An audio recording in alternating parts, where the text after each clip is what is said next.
pushing it back by 10 minutes because we have a lot of people and they're still buying their tickets. Please try to move up to the front so people will have space as they come in. Thank you. Thank you.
Adding a thumbnail.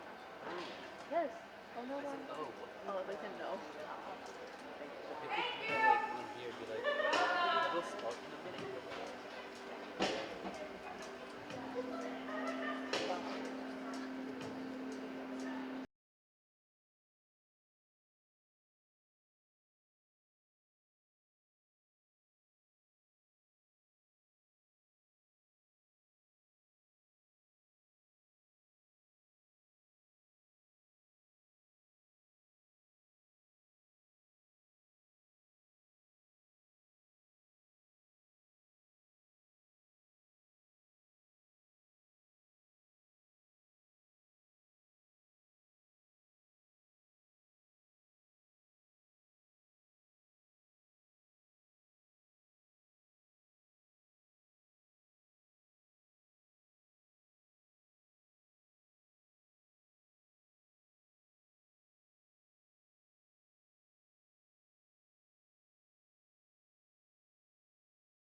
Welcome to the second annual TEDx youth event hosted here at Lambert High School.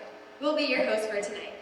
So if you don't like our voices, sorry, you're kind of stuck with us for the next 2 hours. For those of you who are unfamiliar with TED events, here's a bit of background. The TED Club here at Lambert High School was founded in 2016 by Simran Malhotra, our current president. Our club is designed to provide a platform for students to be able to share their knowledge and express their passion. We hope to inspire students to engage in their work and to dig deeper to learn more information. Speaking of learning, we're going to ask you a series of basic questions. Why not, right? We're sitting in a school after all. Okay, first question. What's 2 plus 2? 4. Incredible, guys. Your Okay. mic isn't working. I know. I'm trying. It's okay. Second question. Who was the first man to walk the moon? Okay, good so far. How about, what is Meraki? It's right behind you. Come on, guys, these on our posters. All right, Caesar, what is Meraki? Meraki means to do something wholeheartedly, with soul, creativity, or love, when you leave a piece of yourself in your work. That is a great question. Good question. We'll get back to you on that. Every one of our speakers tonight is eager to be able to come out here and express their passion and spread their knowledge about that with you guys. So keep your eyes, ears, and your mind open to the new lessons and ideas you'll be learning today. And a kind reminder to you all, photography and videography is strictly prohibited. However, we do have a live stream running on LHS Live on the YouTube channel. So make sure to share that with all your friends via Snapchat, Twitter, Instagram, Facebook, and all the other interweb sites. And without further ado, we'd like to introduce you to our first speaker, Harsh Knight, who will be speaking about absolute altruism, or simply put, selflessness.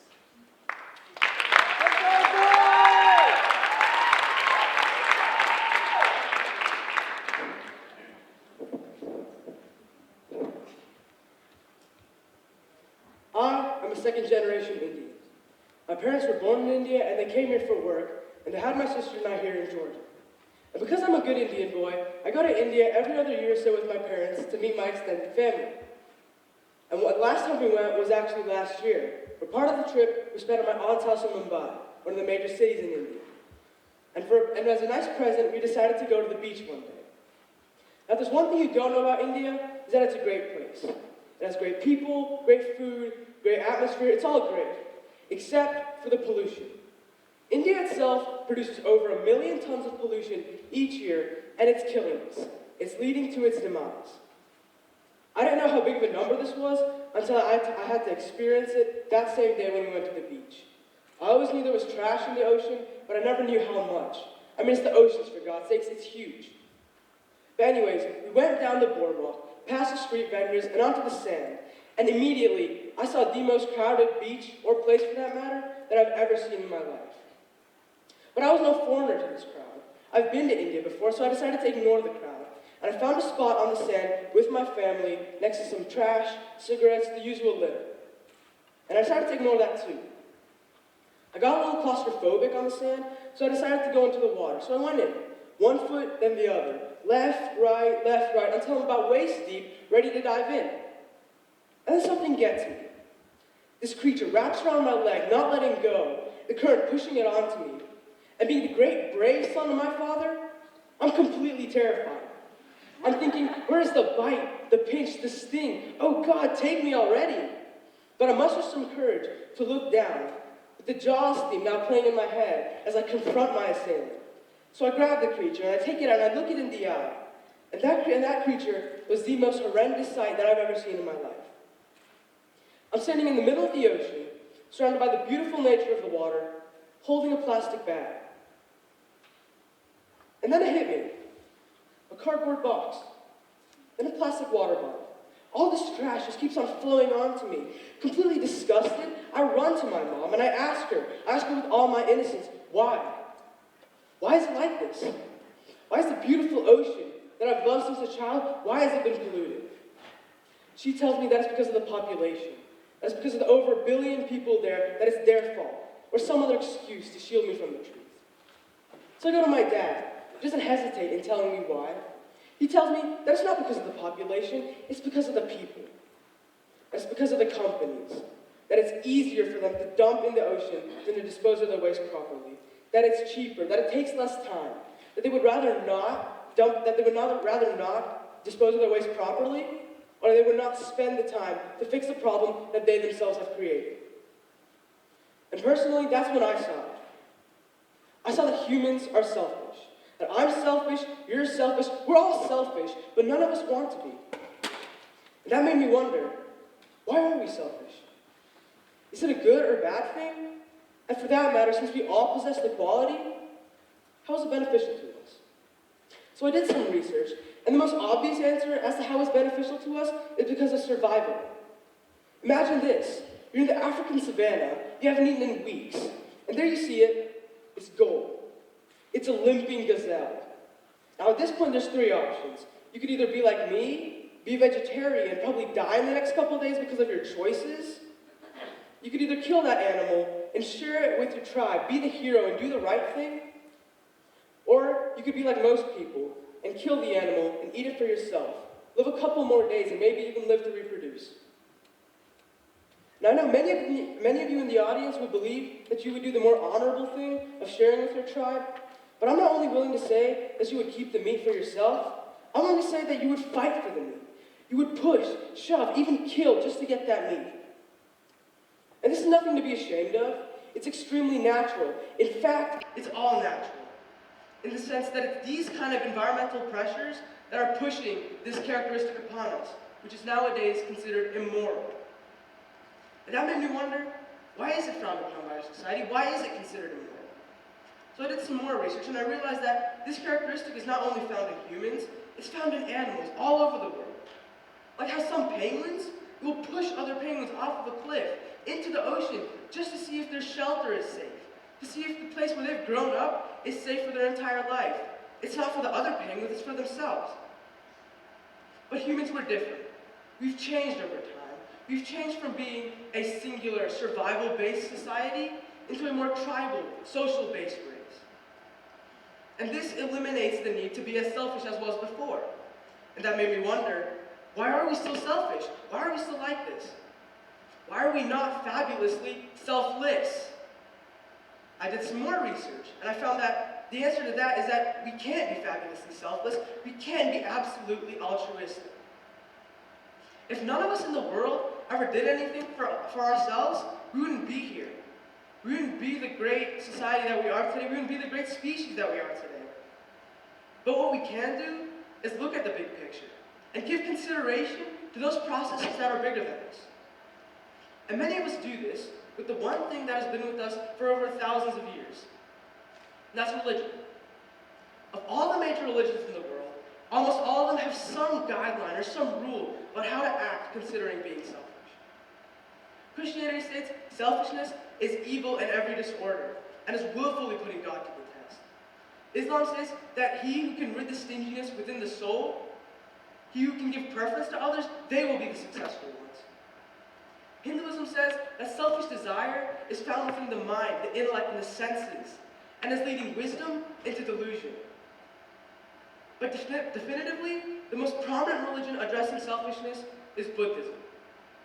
And this is shown through their four noble truths. 1. Living is suffering. 2. Suffering is caused by greed and desire. 3. The only way to rid suffering is to rid greed and desire. And 4. The only way to rid greed and desire is to follow their eightfold path. So it's clear that selfishness is frowned upon by society and frowned upon by all the religions in the world. So why are we still like this? Between Christianity, Hinduism, Buddhism, Islam, that's 5.3 billion people, over 75% of the world who claim to follow that religion. But I'm willing to say that most of the people in this room do not follow what their religion, or what their parents, or what they themselves even say about how to act being selfishness. And this isn't because of some malicious intent, it's because it's hard to be selfless. It's hard to give preference to others. It takes a certain kind of person to look beyond what's right in front of them and worry about the actions of others, not themselves. Arguably, in some ways, humans being selfish is us trying to be subconscious team players. Take this for example. Let's say you want to beat the person who's next to you on a test. You want to get a better grade than them because you want to get into a better college than them. And if you can get into a better college, you can do the job you're good at, and if you can do the job you're good at, you can give a positive contribution to humanity. And isn't that why we do everything? Isn't that why we do anything? Because we want to help humanity? Maybe I'm too optimistic, but I refuse to believe every action, every thought, every decision that we make is not to help humanity. But there's a difference between fueling your greed and fueling your desire and looking out for you and your species. The late Ray Bradbury conceptualized the life many of us live today with the question, is it because we're having so much fun at home that we've forgotten the world? Is it because we're so rich and the rest of the world is so poor that we just don't care if they are? With these materialistic thoughts, we have been corrupted over time. And if you still don't believe me, let's do a little experiment. Let's say you have the opportunity to either feed 500 kids in poverty who will probably die in the next couple of days because they can't afford food. Or you could get your dream house, your dream boat, your dream car, your dream life. It's under there. The keys are under your chairs. Go ahead, look. And while you're at it, quit dreaming because this isn't Oprah. I don't have any money. I'm a freshman. But how many of you would take the deal? How many of you would take that dream life over helping those 500 kids who mean nothing to you? They don't know you. You don't know them. This just goes to show how small-minded humans can be. Don't get me wrong. We're amazing. We're capable of complex thought, emotion, sadness, passion, love, all of that. We have the tools to be amazing. We have the capacity to be amazing, and we can be amazing. But you know what isn't amazing? What those materialistic thoughts, what those superficial thoughts and ideas have done to us over time. We worship objects. They're the center of our lives. We can't do anything without them. We let a piece of paper run every single decision we make. And for what? It's going to be gone in a second. So then I ask you, why is that piece of paper running your life? Why do we not use the beautiful gray matter between our ears to work upon the hardships of others and fix them? Like I said, we have the tools to be amazing. We have the capacity to be amazing. We have the decisions to be amazing. We have the morals to be amazing. We have everything to be amazing, and we can be amazing. But only by realizing one thing. There's no I in team. These thoughts, these feelings, these actions, these decisions, they're not yours, they're not mine. They're part of a team. A team of over 7 billion people in this world who truly do care for each other, but just have a little trouble remembering. So I ask you, I challenge you, go out there, make a difference in someone's life, do something for someone else, listen to someone's problems, try to fix one of the world's problems. Not for me, not for you, not for him, not for her, but for us. Thank you.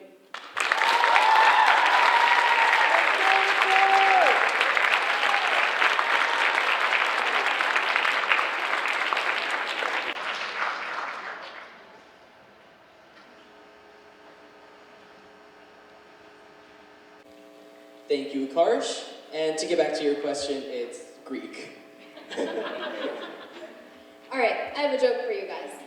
How do you get Pikachu on a bus? Pokemon. You Pokemon. All right, next up, we have Adith Menon. Speaking about, Absolute altruism. Or simply put, selflessness. no, that's wrong. No, he's talking about video games. Yeah.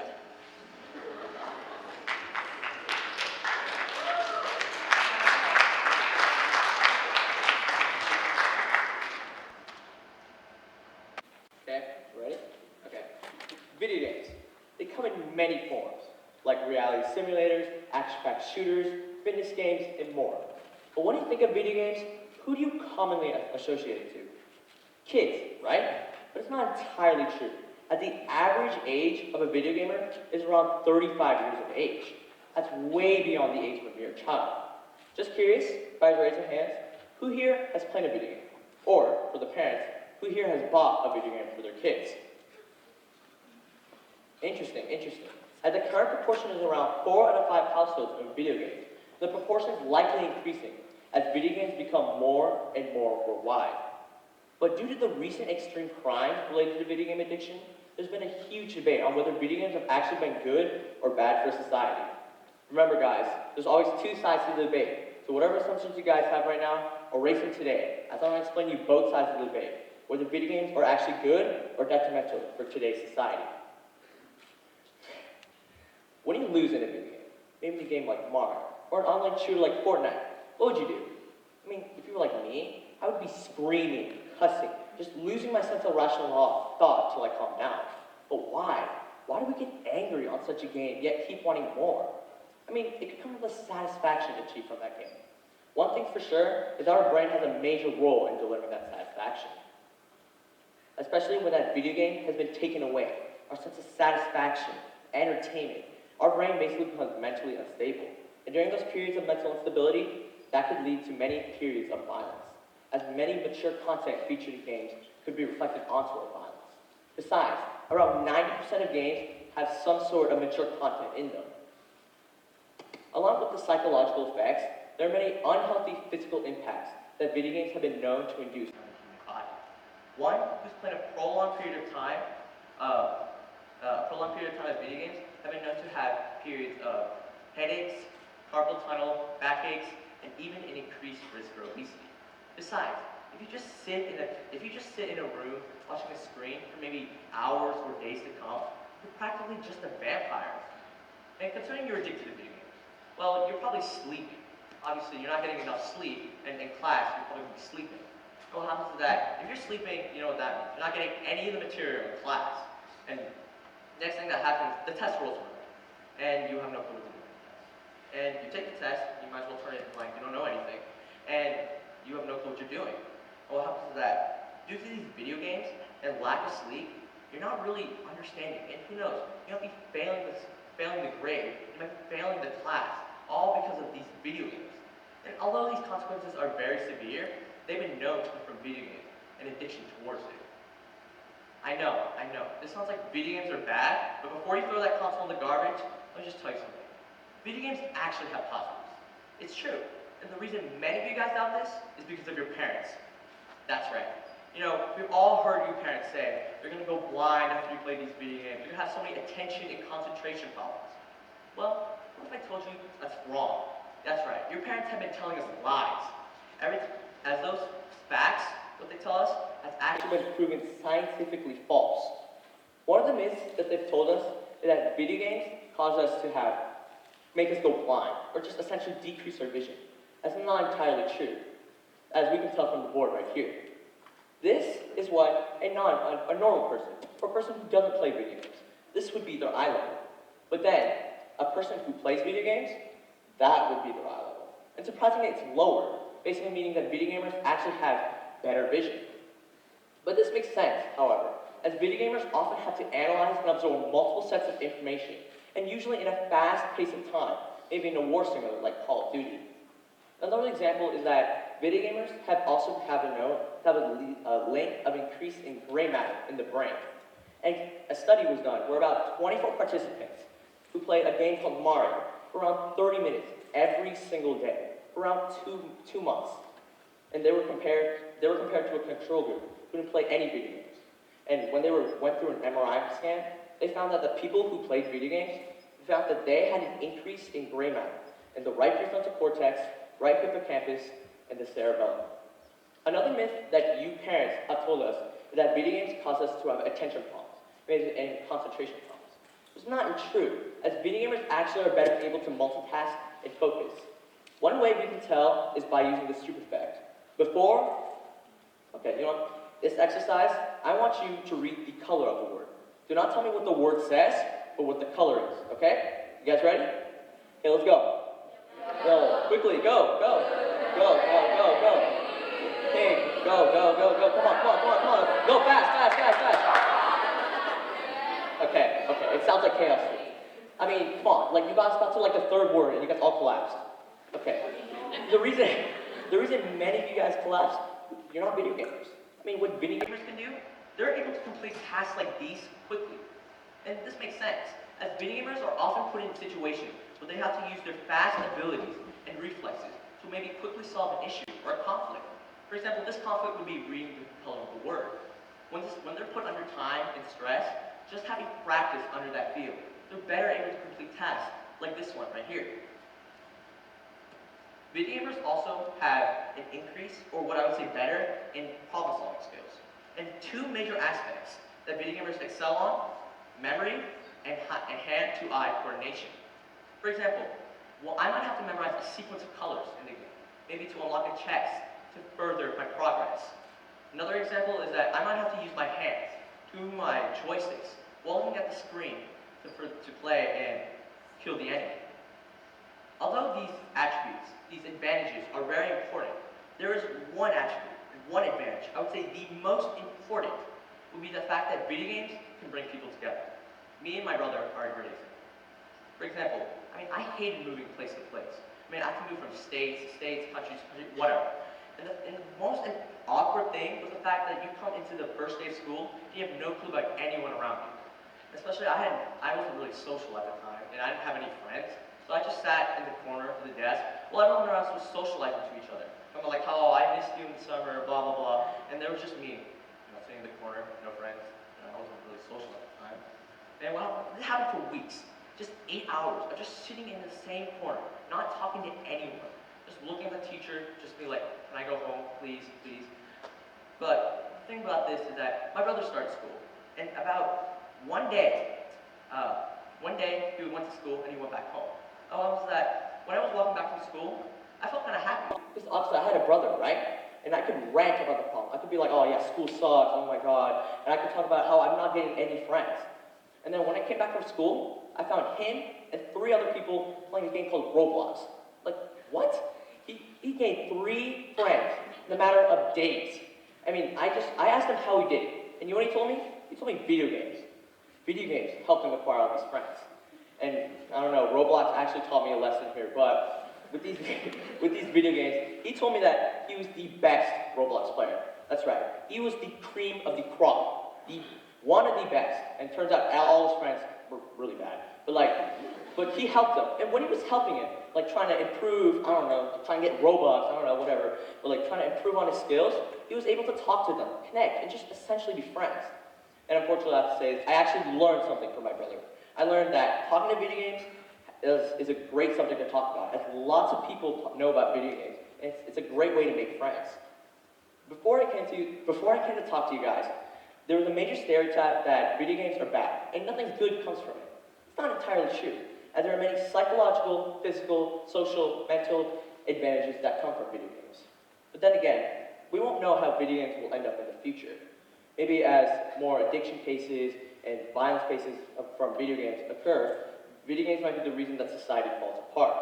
But then again, as the world keeps developing and changing, video games might be the only thing that keeps society together. That's all. Thank you.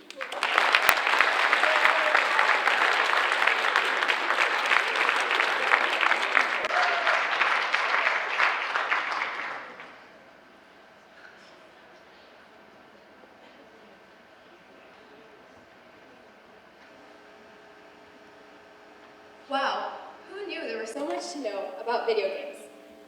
My mom used to always tell me that I was such a chatterbox, and I just found out that I'm also quite a broken record. Okay, now, kids these days are into Fortnite. Have you heard of it?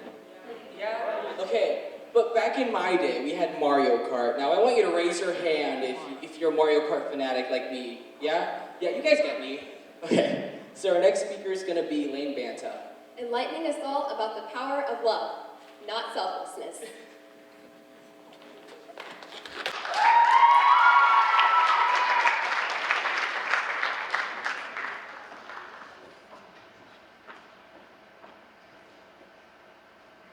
Love is patient.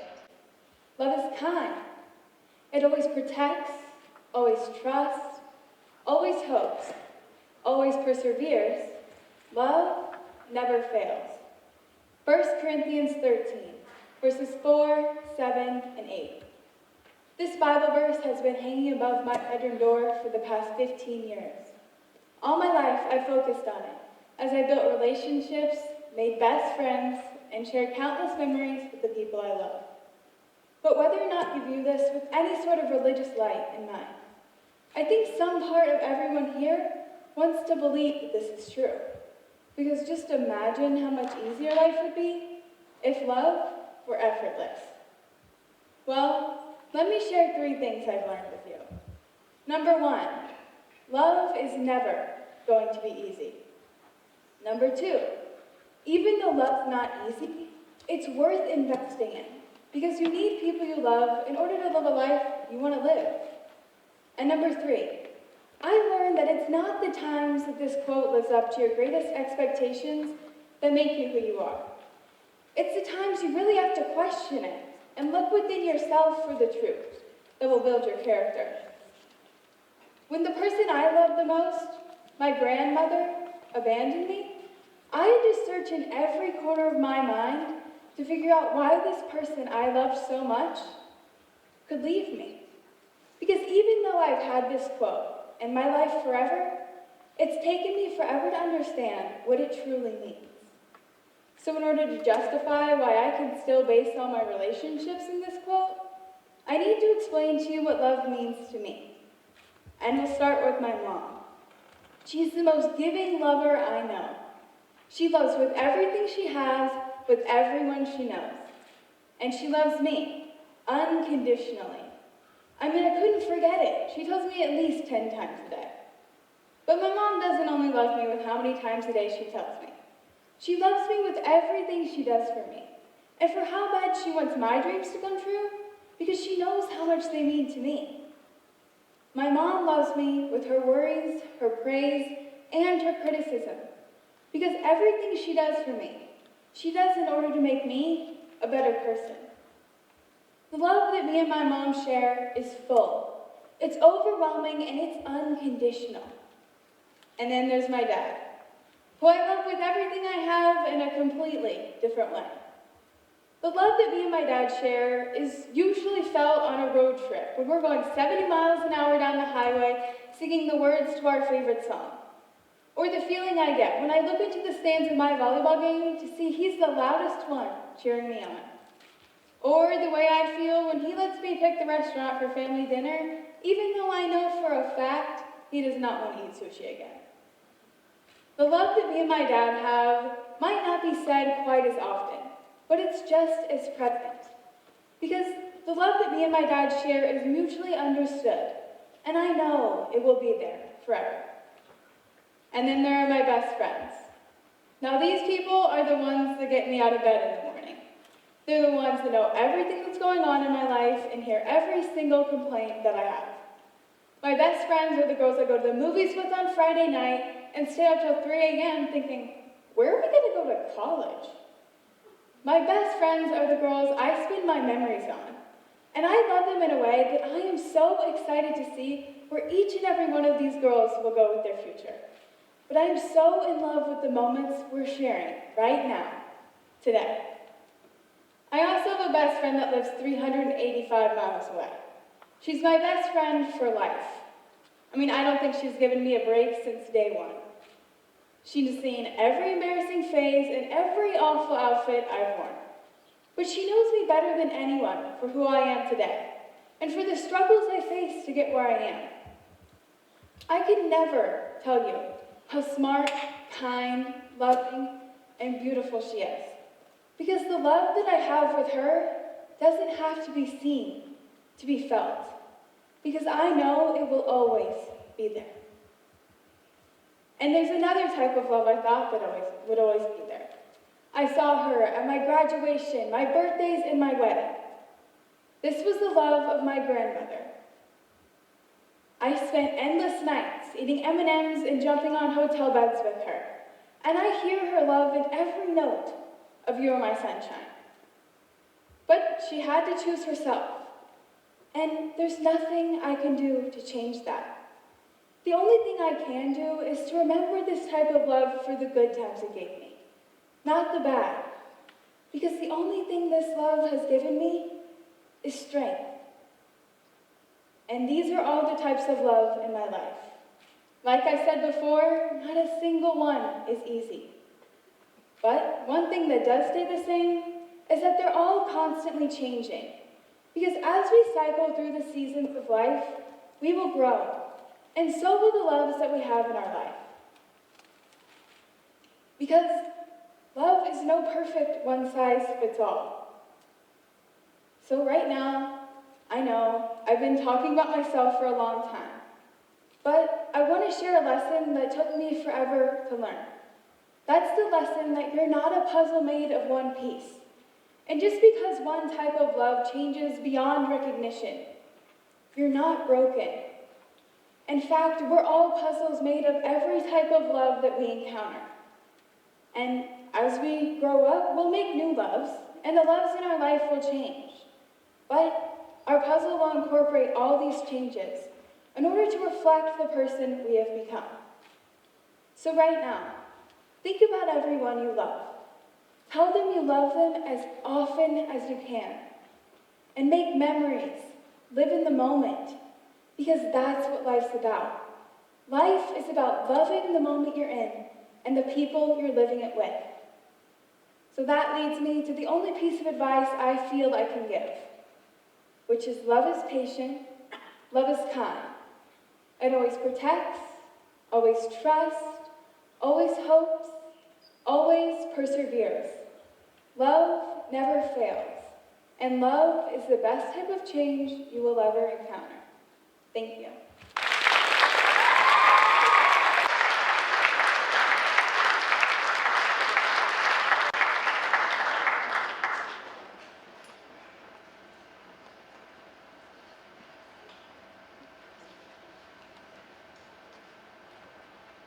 What a wonderful new emphasis brought onto the true meaning of love.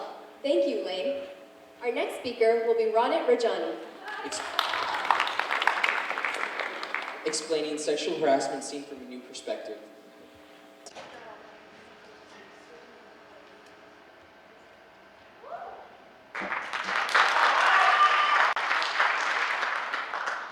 Sexual harassment.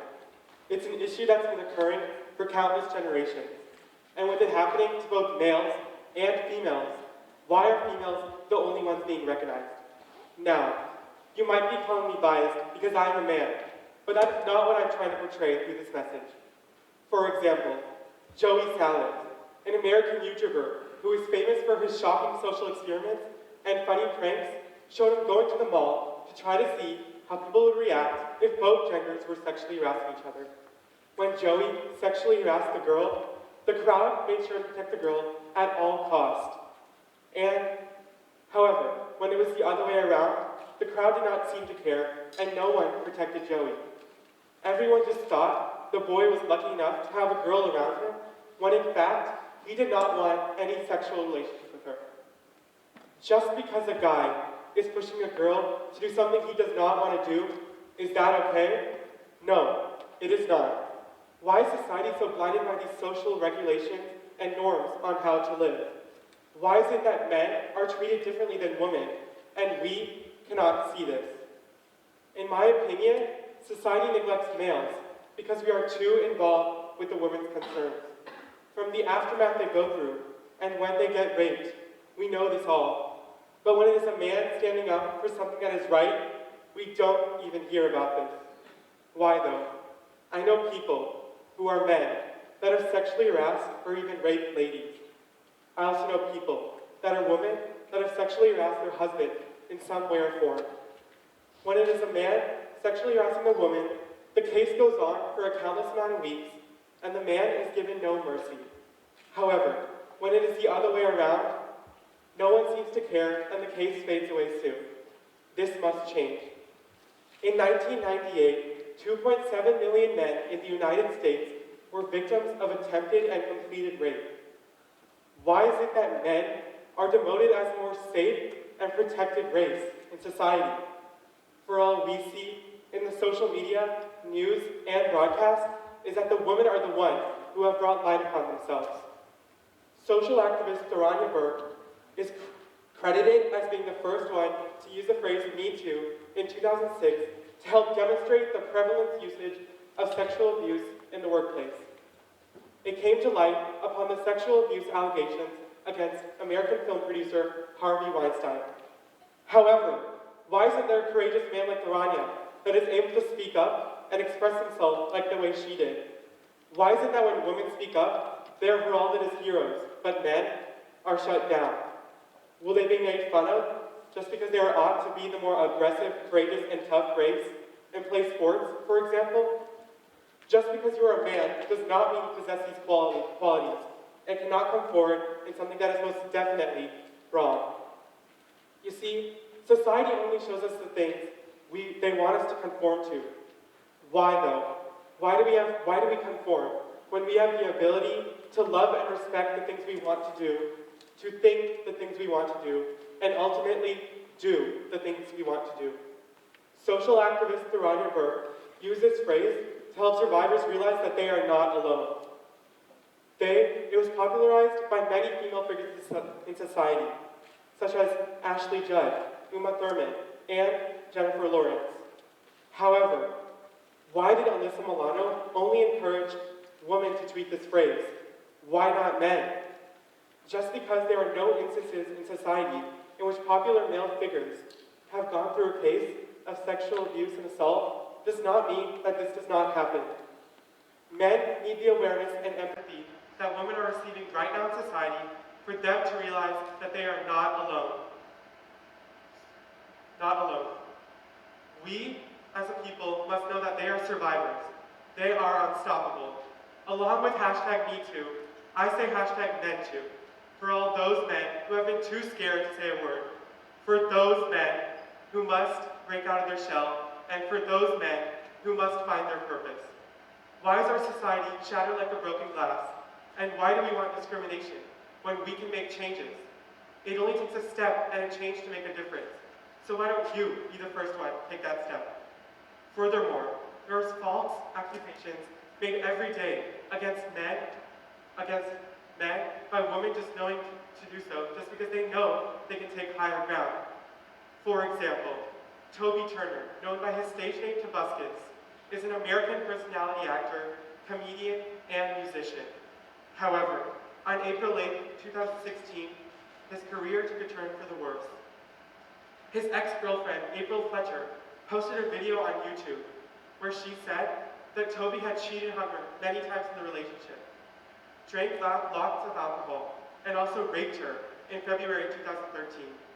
Then, a day later, on April 9, 2016, another one of Toby's ex-girlfriends, Jacqueline Glenn, posted a video on YouTube saying that Toby did have these affairs during the relationship and did drink alcohol. However, she highly doubted that these rape claims were true. In the next 2 days, on April 11, 2016, Toby responded to these allegations where he dubbed April's claims as false and that he would never do such a thing.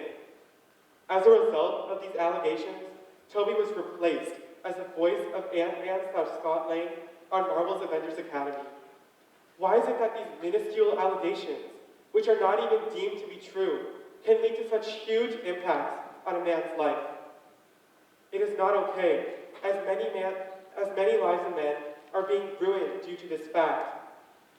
Lives of men are ruined by the allegations women make every day, and it costs them everything. In the early 2000s, the British Home Office Police conducted an investigation where they found out that there was 126 formal complaints that were for sexual abuse, and these were all lodged as false, and these were all lodged by a formal accuser. This is not okay, as 126 innocent lives of men might have been ruined due to this fact. How can society be okay with this, and why do we not care about this happening?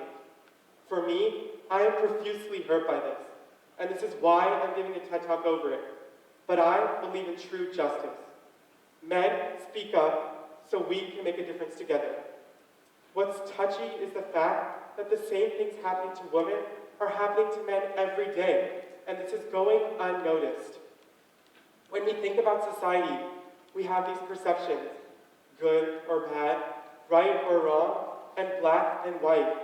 But these perceptions fail to make us who we are and recognize who we need to be. What we do have, though, is a passion to make a change that will not only benefit a group of people, but all people. Sexual harassment. It's an issue that's been occurring for countless generations, and it will not stop. But what we can stop is the cliches and reinstitute the power we are given as human beings to make change possible. Now, I hope this speech made you think, not about the tremendous amount of men that have been sexually abused or assaulted, but about why this is an imminent issue which must be stopped. This is not a speech on equality, but rather a possibility for a new era. Thank you.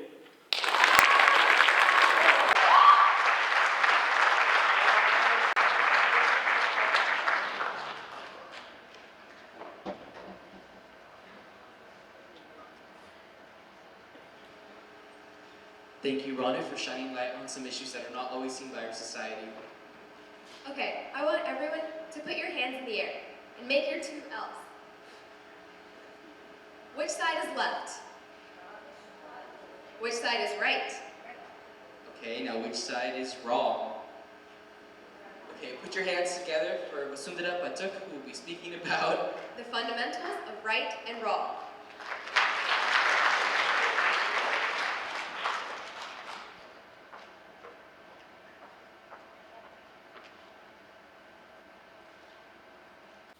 According to Oxford Dictionary, the definition of absolute means to emphasis on or when expressing something. Is there anything absolute in this world? Or things are always relative based on time, situation, context, and so on? I would like to talk about this question. This seems so simple, but may not be very easy to comprehend, and certainly much more difficult to practice. Can absolute be considered as the sole truth of the world? For example, what our parents used to tell us about certain do's and don'ts, like speak truth, help others, and always be nice. But do you really want to do this at all time? I was in 8th grade when I wanted to apply for the position of house captain in my school. But my parents were not very keen on it, stating that I should try to focus more on my studies. Which is right, as these coming years are very crucial years of my life. Activities at school take a lot of your time, both during school hours and after school hours too. I was confused between should I apply or not, as I could not understand what is good for me and what is bad. Studies are important, but for me, extracurricular activities were also important. It was hard to choose one option, as all the things have important role in my life. One of my teachers, who has always encouraged and supported me in my school, told me that I cannot understand why are you so confused. There is nothing right or wrong in this situation. Whatever you want to do or whatever you choose will be right for you. Later, when my family and me were contemplating on the idea of moving back to United States, I was again at crossroads. I had a lot of friends and family in India. I had a good position in my school and amongst my teachers. India has a great education system which produces world-class talent. But at the same time, I wanted to pursue higher education here. I had to get acquainted with the system sooner. It was even more challenging for my family to get adjusted. And believe me, there were a lot of arguments and rationales for both sides. It was not at all an easy decision. Similarly, many times we come across situations where you come across two opposite ideas or actions, and you have to pick one. To make the situation even more difficult, you will find supporting people from either side. Now you may wonder, why are we even discussing about it? I feel there's a lot of tension and argument in this world, yet every individual tries to impose his or her thinking on others. It may happen directly or indirectly, knowingly or unknowingly. Lots of people are so convinced on their definition of good and bad or right and wrong that they feel they have every reason to correct others. But what is right and wrong? What is good or bad? Answer is not that simple. There is nothing just right and wrong or good and bad. It is a person's interpretation that defines what is right and what is wrong. Think of a time when your one lie can save someone's life. At that time, do you really want to follow the principle of always speaking the truth? Or a situation where your one lie will give the person another chance to improve? Whereas, If you say the truth as per your principle, then you will snatch away the opportunity from that person to become a better person. We all probably have faced this dilemma at one or other time. Arguments stand valid for people's behavior, their thoughts, and actions. These all do not stay constant and are very much relative. A person whom we think has great qualities of patience, always jolly, and control over his anger. But does his behavior stay same in all circumstances? And if someone sees him behave otherwise, may form an opinion exactly opposite to what he is generally known to others. It starts from a basic unit like family. A family usually has husband, wife, and children. As children grow and turn into teenagers, we find either a big communication or a generation gap. What exactly is generation gap? It is simply a different interpretation of the same situation. Situation could be good or bad, but how a family member reacts to it versus others is very different. Imagine, there are two men talking about a political affair. Each of them have different opinion on the topic and view the topic very differently. They try to persuade each other's thoughts, but end up in a verbal fight, as each one of them believes whatever they are saying is absolutely correct. Actually, there's not one right. Each one may have different experiences of life, which leave certain impressions on him or her. Most of the time, our opinions are formed by those impressions. If we don't have our experiences, then we get influenced by the experiences of others and then carry away their thoughts with us. Sometimes, people from different faiths argue over the topic what their faith or religion is about and why their religion is right. If it just is an argument, then also it is fine. But unfortunately, it does not. Each religion has defined its principles very differently. And because we people don't understand this point, our argumentation leads to conflicts between different groups as they try to prove their point of view is absolutely right. In current geopolitical situation, people are fighting and killing in the name of region, religion, race, and ideology. There is a saying, someone's freedom fighter is a terrorist for others. It means few people are considered as martyrs or freedom fighters, and the other side views them very differently. The same is true for any other ideologies, be it capitalism, communism, socialism, or any other hybrid model. The world has suffered so much because there's always a competition between them. Each one of them tries to highlight the shortcomings of others while exaggerating their side of it. Again, all of them had their share of good and bad side and qualities. It always depends on how you are looking to them. So, where is the way forward? People consider that whatever they believe or think is absolutely right, and what others are saying is wrong. People never try, or I would say, people are not able to accept the fact that other side may have some perspective too. This makes people judgmental.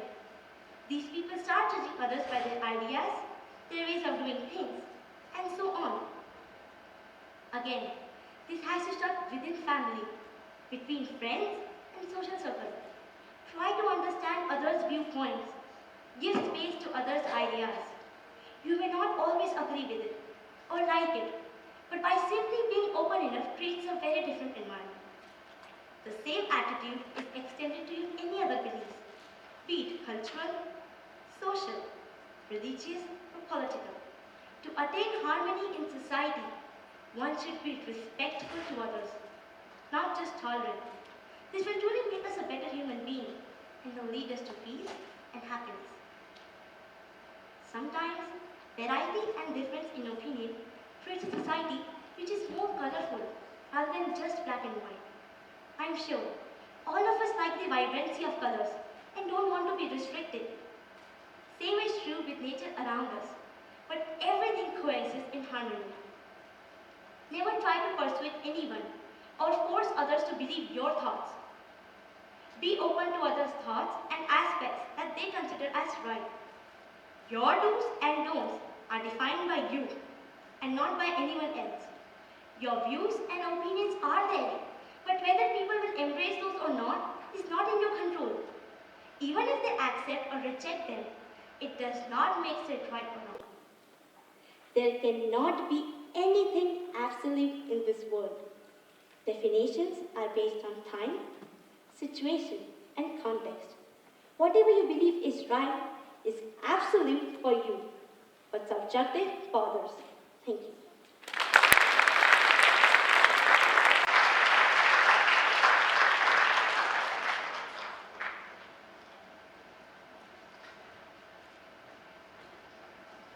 Wonderful job, Vasu. Hey guys, I got a joke for you. Okay, knock knock. Mom? Mom, the one that... Okay, we'll let Norcon talk to you about that. Please welcome her to the stage to discuss the beautiful relationship between a mother and daughter.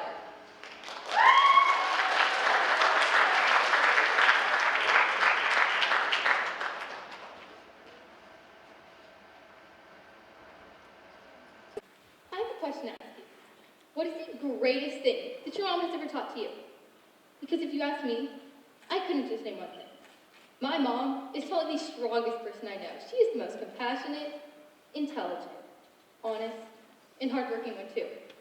You see, my grandmother was taught my mom that there is nothing in this world better than honest hard work. My mom taught me the same thing, and every night when I come home from school, no matter how much work I have, I sit down and I try my best on it. Now why should you care? Let me tell you that. Now why should you care?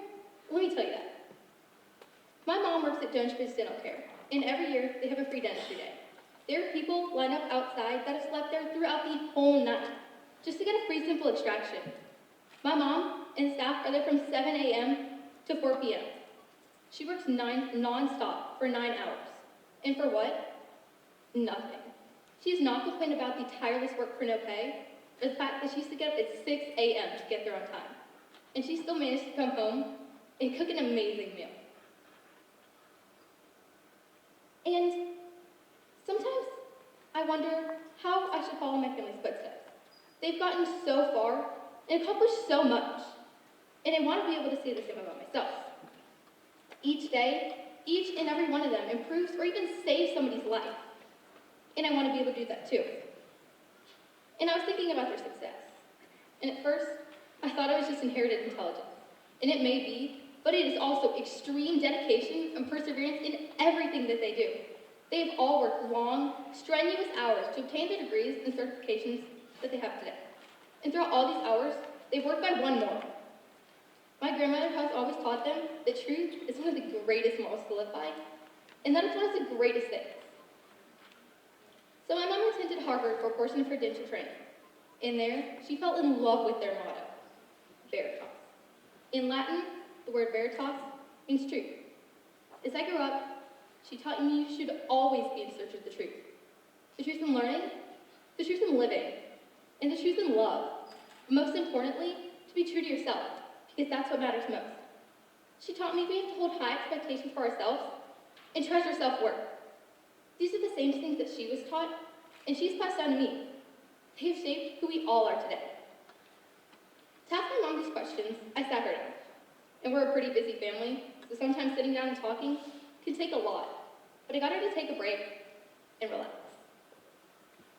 We discussed her morals, things her mom has taught her, and she's passed down to me, and how we're connected simply as people. I also asked her what kept her going every day, and her response was truly touching. She said what keeps her going every day was to make a positive impact in somebody's life, whether you're a patient in need of a rigorous procedure, or an old woman who just needs help getting across the road.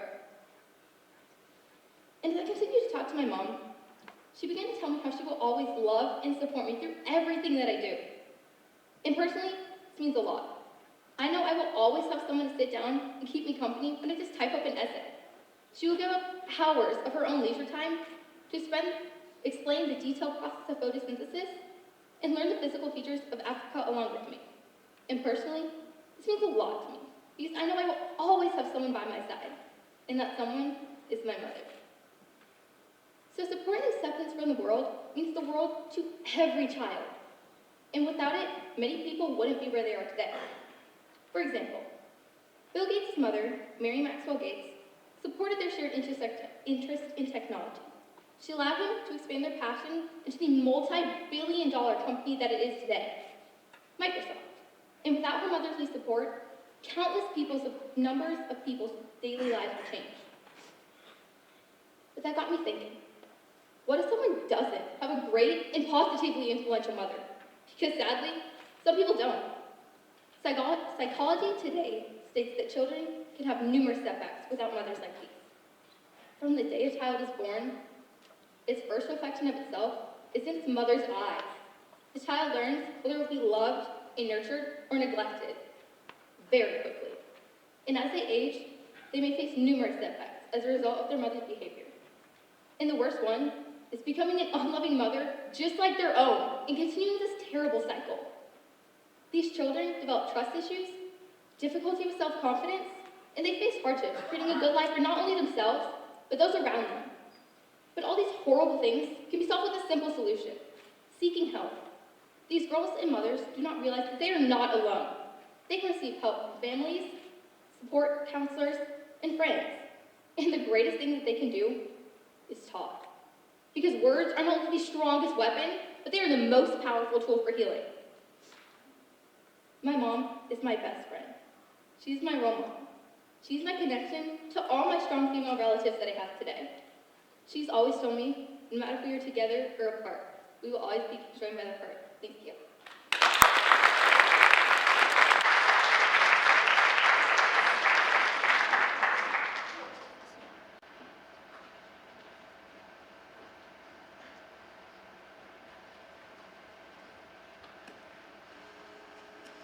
What can I say? No one can beat a mother's true affection. Next up is Sharnitha Sudhakar, Speaking about something we all probably need more of. especially in school.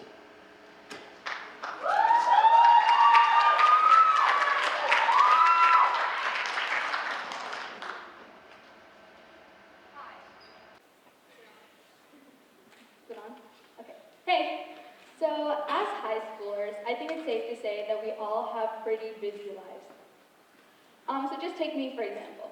So my average week consists of school, homework, and then there's dance 4 times a week, piano once a week, volunteering Sunday mornings, and then all these club meets and events, and on top of that, SAT prep.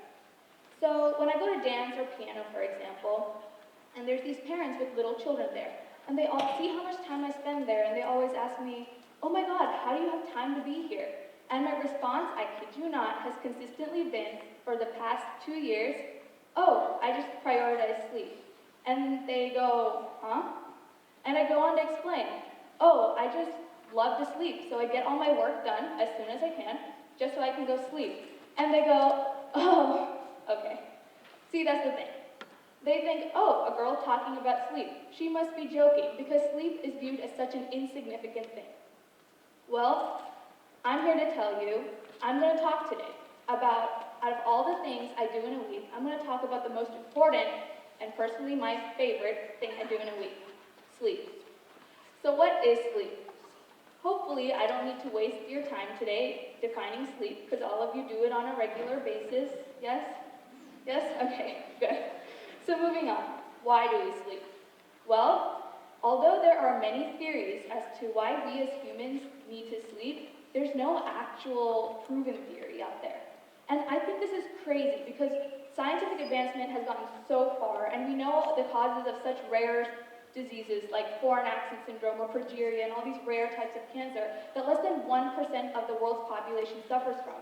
But sleep is something 100% of the population experiences, but no one knows why. So this just goes to show that something viewed or thought of as such a simple thing is actually way more complex. But what do we know about sleep? Well, we know that there's 5 stages. There's 1, 2, 3, 4, and REM sleep, or rapid eye movement sleep. So stages 1 through 4 is basically from when you hit the bed to go to deep sleep, and your heart rate goes down, and your blood pressure goes down, brainwaves synchronize, And in this stage, you're conscious of the fact that you're sleeping. So when someone wakes you up in this stage, you wake up and you're like, oh, I was sleeping, now I'm awake. But in REM sleep, your heart rate kind of increases, blood pressure rises, brain waves are rapid, and in REM sleep, your body muscles are paralyzed, so you can't move. And this is also why it's known as paradoxical sleep, but your eye muscles are rapidly moving the whole time. And when someone wakes you up in REM sleep, you wake up to a state of complete confusion. Because in your head, you are a top secret spy with like a monkey sidekick or climbing up some mountain. Because REM sleep is where dreams come. So that just makes REM sleep that much more important. And your body understands how important REM sleep is. Because when you fail to get sleep one night, the next time you sleep, your body skips stages 1 through 4 and goes straight to REM. And this personally has happened to me before. So last year, we threw a farewell party for my cousin, and we ended up pulling an all-nighter. But the next day, I couldn't just go home and sleep because I had my friend's dance recital. So we went to Atlanta, and in the car, I was telling my friend, I was like, hey, got no sleep last night, I need to sleep tonight. So I was like, just let me sleep. And then in 2 minutes, she wakes me up. She's like, hey, we're here. And I was like, what? Where am I? How did I get here so fast?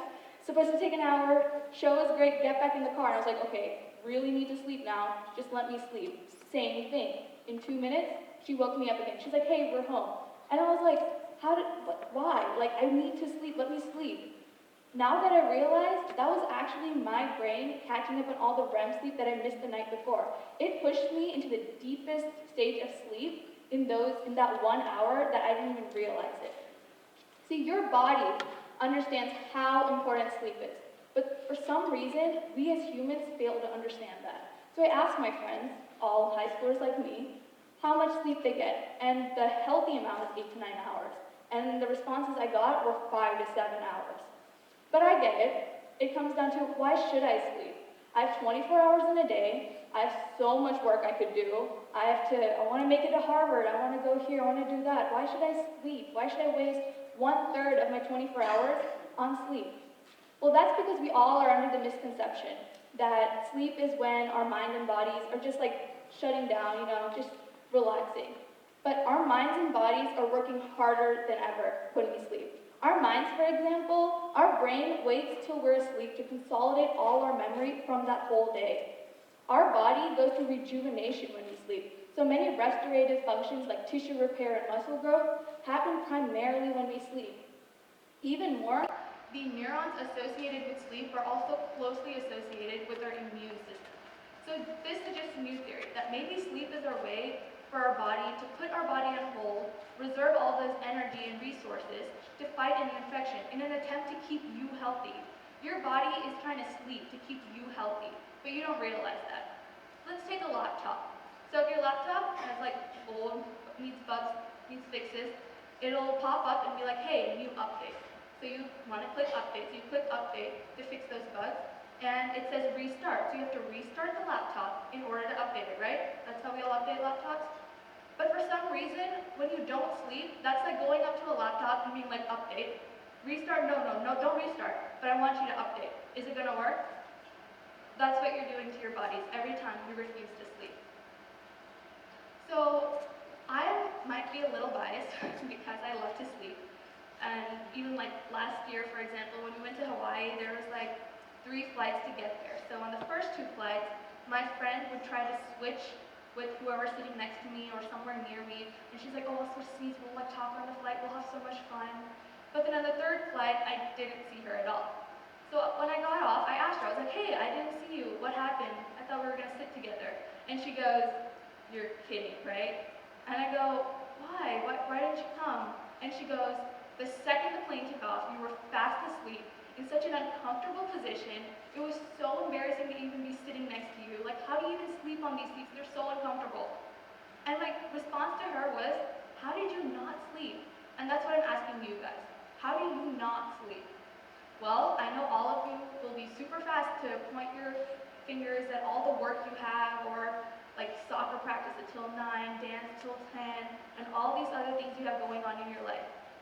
And I agree, those definitely play a role in why people don't get sleep. But there's also distractions, and by distractions, I mean phones. And I've definitely been there where I go to my room, I make a list of all the things I'm going to get done, and I was like, oh, I have an essay to do tonight. So I type the header, name, teacher, period, and then I go, oh my god, who's going to send my Snapchat streaks? So I go on over and send my Snapchat streaks real quick, and then 15 minutes later, I'm in an ugly selfie conversation with one of my friends. And then I was like, okay, done, I'm going to actually start typing. And then I type up like a paragraph or two, and then I was like, oh my god, 2 paragraphs out of the 8 paragraphs I need to do, that's 1/4 done. I finished 25%. I need a break. So I go onto Netflix, and I was like, just one Netflix episode. Like, one episode of Friends isn't gonna hurt, right? It's not gonna hurt. So I watched one episode of Friends. And then, of course, after that episode ends, I find out it's a 2-part episode. Of course. And then I'm like, oh, if I look away for those 10 seconds, it'll automatically play the next episode.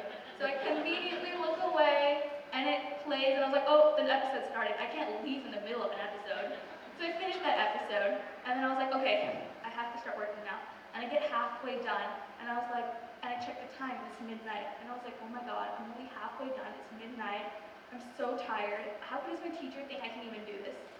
So to solve that problem, I go to all my group chats, and I go, I can't believe she thinks we can do all this work in one night. Like, why do we even need to do an essay? Why can't we just have a multiple choice test? Like, is this even helping us? And I go and complain, and for like an hour, and I go back and I finish my essay like almost till the end, and I get so tired, and then I find myself FaceTiming my friend. And I was like, oh my god, I'm such a procrastinator, I hate myself. I literally watched 2 episodes of Friends today. Like, I didn't even need to, but I hate myself. I have so much work. I'm so tired. Do you see these? These are tears in my eyes. I'm crying at all the work I have to do. Oh my god, I can't. Well, I BS through my whole essay. Bottom line is I get it done, right? So what if I don't get sleep? I got my work done, and that's more important. The work's what's going to get me far, not the sleep, right? Well, not getting enough sleep, obviously, as I said earlier, has many mental effects, like the insomnia in extreme cases, and even death in extreme cases, and depression. But also memory, as I said earlier, your brain needs time to consolidate that information, which is why when you stay up till 5 a.m. studying for something, you studied all of chemistry in one night, and you're like, I got this, I'm gonna ace this test. You sleep for 2 hours, you show up first period, you're like, I'm ready for this test. Hit me with the test, and you take the test, and you fail the test, and you're like, I don't understand, I studied till 5 a.m. Well, you didn't give time for your brain to actually store that information in your mind. So although you read that information, it's not staying in your brain, which explains why sleep is important for you to study. And of course, there's physical, like rejuvenation. You're less healthy. Your immune system is not given a chance to be strong. So obviously, you're going to get sick more. But beyond that, what we all care about is social effects. Sleep deprivation affects parts of your brain that are linked with emotional and verbal skills. So someone who is sleep deprived is less likely to be able to read other people's emotions and respond properly. And they're more irritated, agitated, dull, and they're just less socially appealing. But what we all claim to lose sleep for is work. But sleep deprivation affects part of the brain, cognitive skills and verbal and motor skills in the brain, just as bad, if not worse, as alcohol intoxication. Let that sink in. Showing up to school or work without sleep is equivalent to showing up drunk. But what's worse than showing up to school drunk? Driving. 13% of work injuries and 20% of car accidents are attributed to sleep deprivation. So at this point, you're not only putting your health and your life at risk, you're putting other civilians and other drivers' life at risk. There's numerous cases where people working multiple shifts at night, like healthcare professionals, for example. They work multiple shifts, don't get sleep in the middle, they're driving home, or like teenagers even, who like stay up all night studying, driving to school, driving home, and for 2 seconds, their body sleeps, their mind sleeps. 2 seconds, their body gives in, it's like, I need this sleep. And in those 2 seconds, they meet in a car accident. And at this point, they're putting other people's life at risk. And ambulance drivers, for example, numerous cases where ambulance drivers working multiple shifts don't get sleep in the middle, and they're driving, and for 2 seconds they sleep. Now their life's at risk, the driver they hit's life at risk, the passengers in the other car, paramedics in the back, and the already injured patient in the back of the vehicle, in the back of the ambulance. 5 sets of people's lives at risk because they fail to get enough sleep. So back to the question, is missing sleep okay for work if it actually hinders your productivity? The answer is no. Sleep is crucial. It's a pillar to health. It's like drinking water or eating food. We all do that. We all just don't decide, oh, I'm going to stop drinking water today, or I'm going to stop eating food today. But for some reason, as we grow up, we forget to sleep, or we stop sleeping. As babies, we all know how to sleep. We're born knowing how to sleep. But for some reason, as we grow up, we stop sleeping or forget how to sleep. But back to the question, why do we need to sleep as humans? That still remains a mystery. And as I just told you, there's numerous theories. And we discussed some of those theories today. But there's actually no proof as to why we need to sleep. So I'm going to leave you with this. There's a quote by this famous psychologist who actually co-founded REM sleep that I talked about earlier. And he says, the only really solid reason we have as to why we need to sleep as humans is that we get really sleepy. So next time you get really sleepy, put away that phone, put away that work, and actually sleep. Thank you.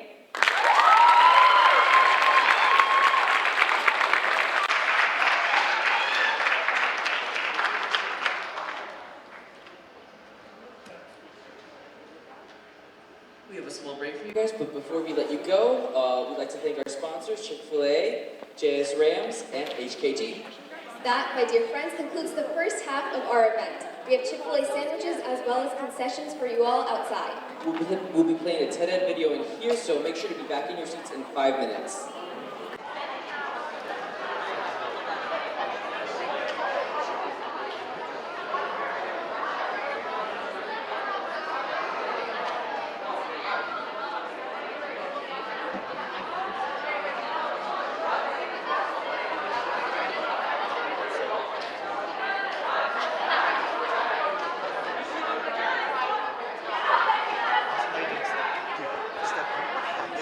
Wait, did you record this? Yeah. You know what was happening? On yours too? Yeah, no. You know what was happening?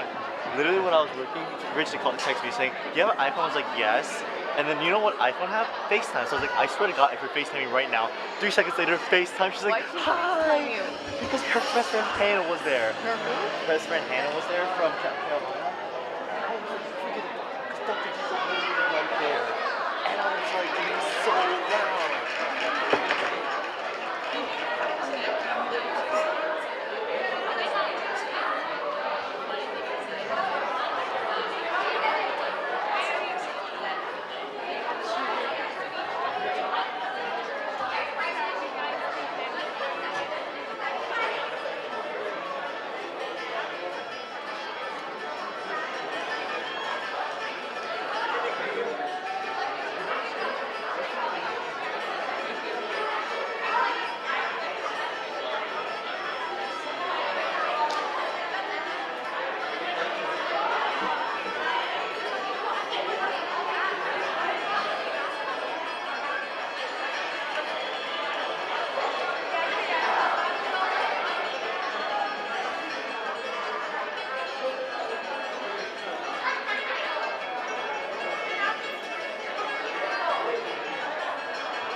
was so nervous. He was talking to me on the car, he's like, I'm so fucking nervous, dude. And I was like, dude, I'm ready to parent now. I'm so fucking.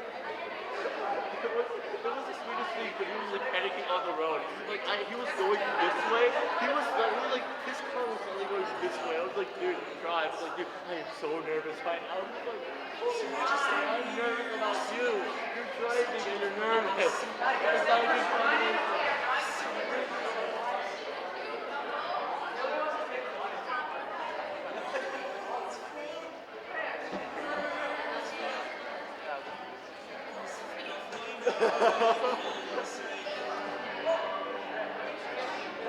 But it wasn't too sweet.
Everyone, please take your seats. We're about to start.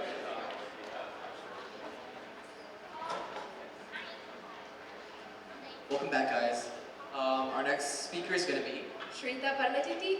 speaking about an essential component that our society revolves around.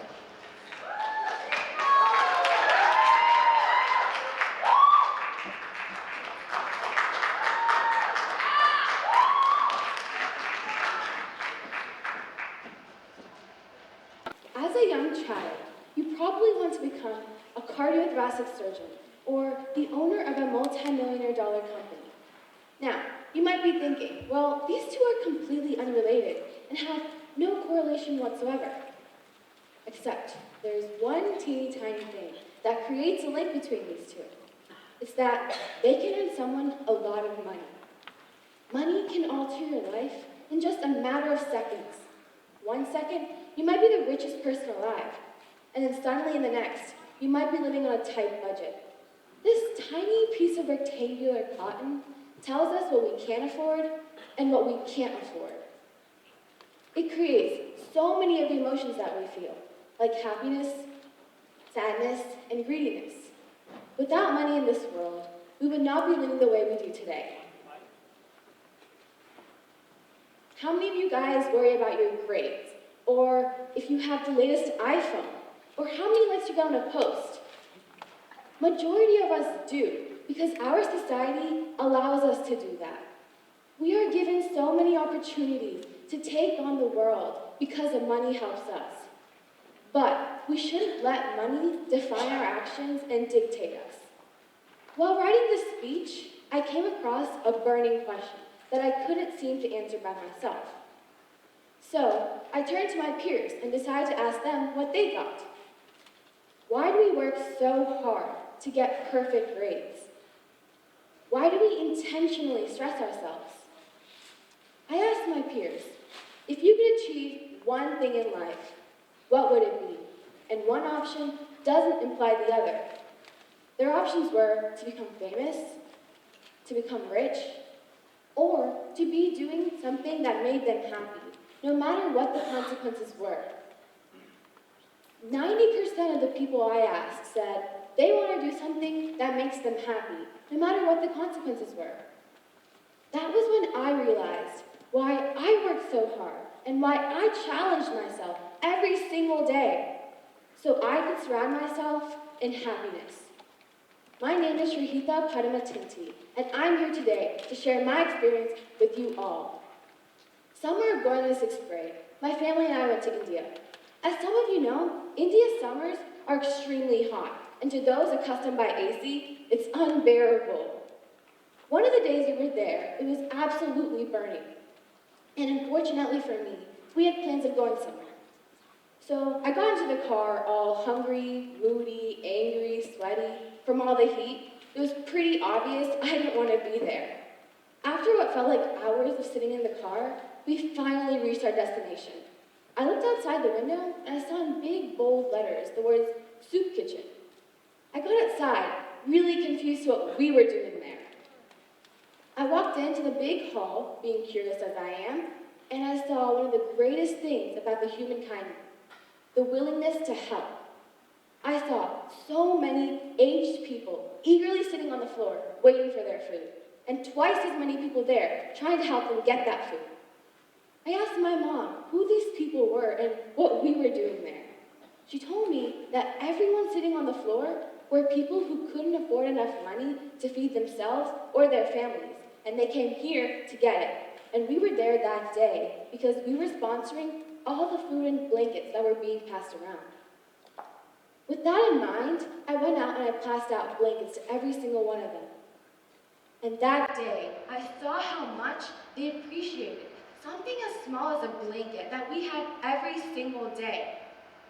From that moment on, I realized how lucky I was to be so moody about something as trivial as weather.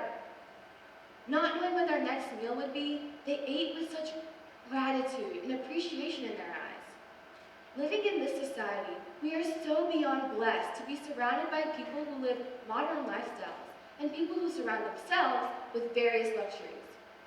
Millions of people in this world don't have access to food, water, education, and so many of the things that money buys us. How many of you guys have ever lost something and then told yourself, oh, I'll just go to the store and buy it again? Because our society allows us to do that and gives us the potential to do that. You were able to say that. For example, an abundant amount of money can send a child to a private school. But the amount of money you have should not define you and stop you from achieving high goals like going to an Ivy League college. Money should not define us or dictate our actions. It should not tell you how satisfied or happy someone should be.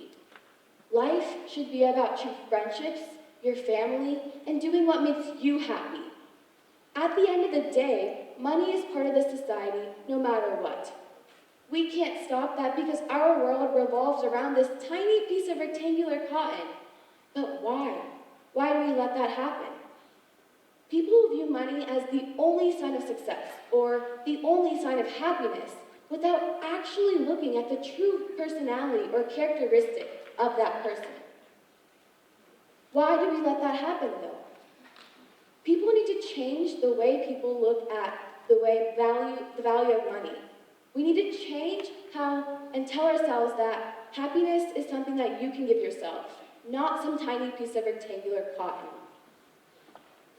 At the end of the day, we cannot change how our world revolves around money, but we can definitely change the way people view money as the sign of only success. Money is something that can alter your life in so many ways, but the biggest thing that we can do is we can change the way and start talking to people and trying to make them happy and trying to do what makes you happy. I experienced this firsthand when I went to India during the same trip. I was sitting inside because it was a rainy day, eagerly waiting for the rain to stop. I remember looking outside and seeing so many younger kids who were much less fortunate than we are. They were outside, laughing, dancing, playing in the rain, without money defining what they can get, without money defining what their happiness is. These little kids taught me that you don't need money to tell you what you can afford or what you can't afford, because money can't buy happiness. All this time, I thought that happiness was actually a destination. But as I grew older and experienced more things and learned more things, I learned that happiness is actually a journey, not a destination. Thank you.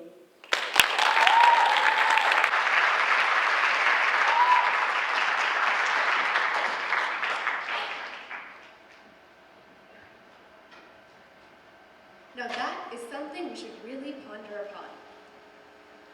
Next up, we have Nandita Satya. Speaking about one of her greatest passions, marching band.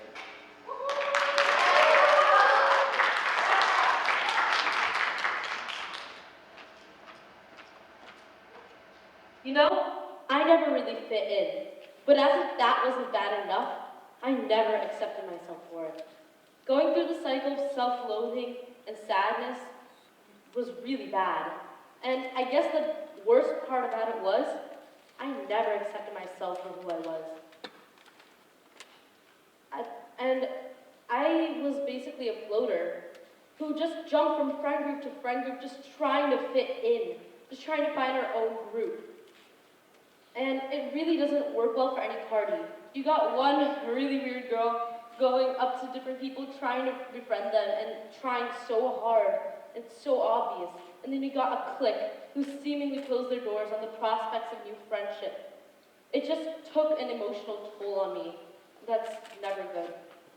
I joined marching band, not only because I wanted to make new friends and pursue my passion of playing clarinet, but because my dad did in fact buy a really expensive clarinet, and I really felt bad if I didn't use it. And when I first joined, I hated it vehemently. I just didn't understand. I'm sure when you start a sport, sometimes you just hate it off the bat, but then you grow to like it. That was me. I would look at the seniors, and I would ask, why? Why would you spend your Saturdays from 11 to 7 getting eaten alive by gnats and sweating off all the water that you drink? Why would you spend your Tuesdays and Thursdays from 4 to 7 when you could catch up on that homework assignment that was due 2 days ago, or you could do your dream college application? Why would you do this for your entire high school career? Needless to say, I was a skeptic, and I really didn't like it, and it didn't help the fact that I was a visual, which means that I literally pushed a makeshift boat down the entire field. I didn't get the full experience, and I wanted to quit right then and there, but something told me, Nandita, try one more year. What can it hurt? And so I did. And this season was amazing because I actually practiced and I didn't skip band camp. And I practiced my clarinet almost every day, and I got into the competition band. The second I opened my letter determining my fate, and it said that I had achieved my goals, I swear you can hear my happy screeches through Mars. And marching band taught me so many amazing lessons, but I would just like to share a couple of them with you today. First off, teamwork. Before I joined marching band, I considered myself a lone wolf, someone who could carry responsibility on her shoulders and could forget everyone else when she was on her own. It was basically an excuse for me to say, I really hated teamwork. And I knew that I needed to gain that. And I know all of you guys are thinking, every single one of you are thinking, isn't playing an instrument a one-person job? And to that, I would answer, yes it is. But you cannot be a marching band if there's only one person on that field. An ensemble needs to work together to perform the best and to make the best sound and impress all the judges on those stands.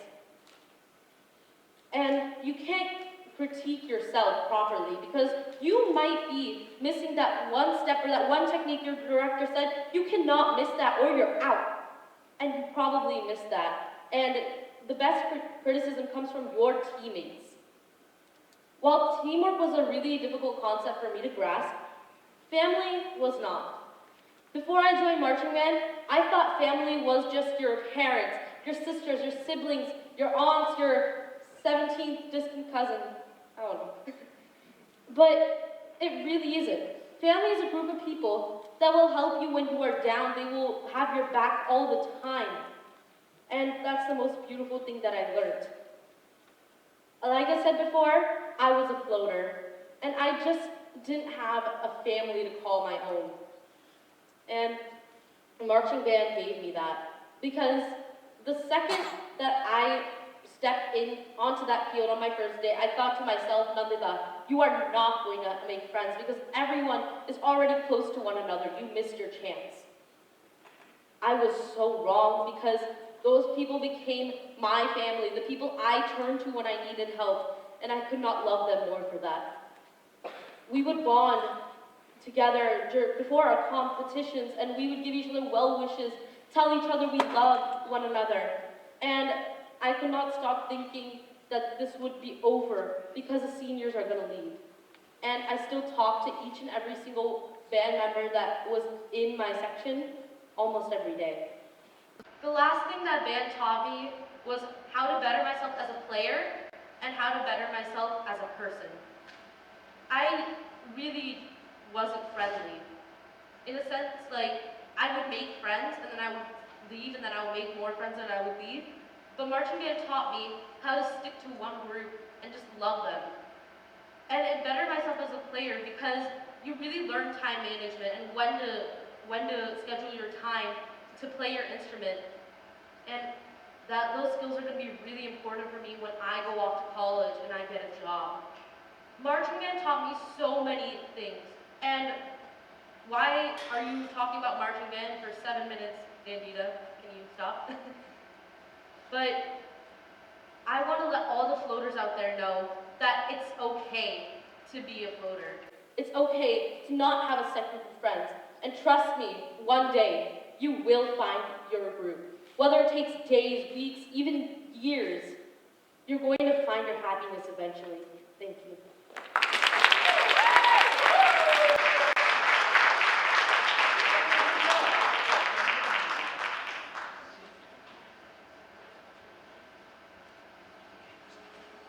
Thank you, Nandita. I know I could never be able to go through marching band. Next up is Casey Park, bringing to us something that many of us may fear, darkness.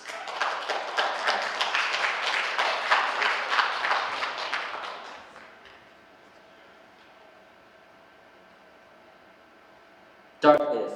Darkness is the common fear of all mankind. With a show of hands, how many of you guys are scared of the dark? As expected, a large amount of you guys are. Ever since we were a child, we all became scared of turning off the light and going to bed.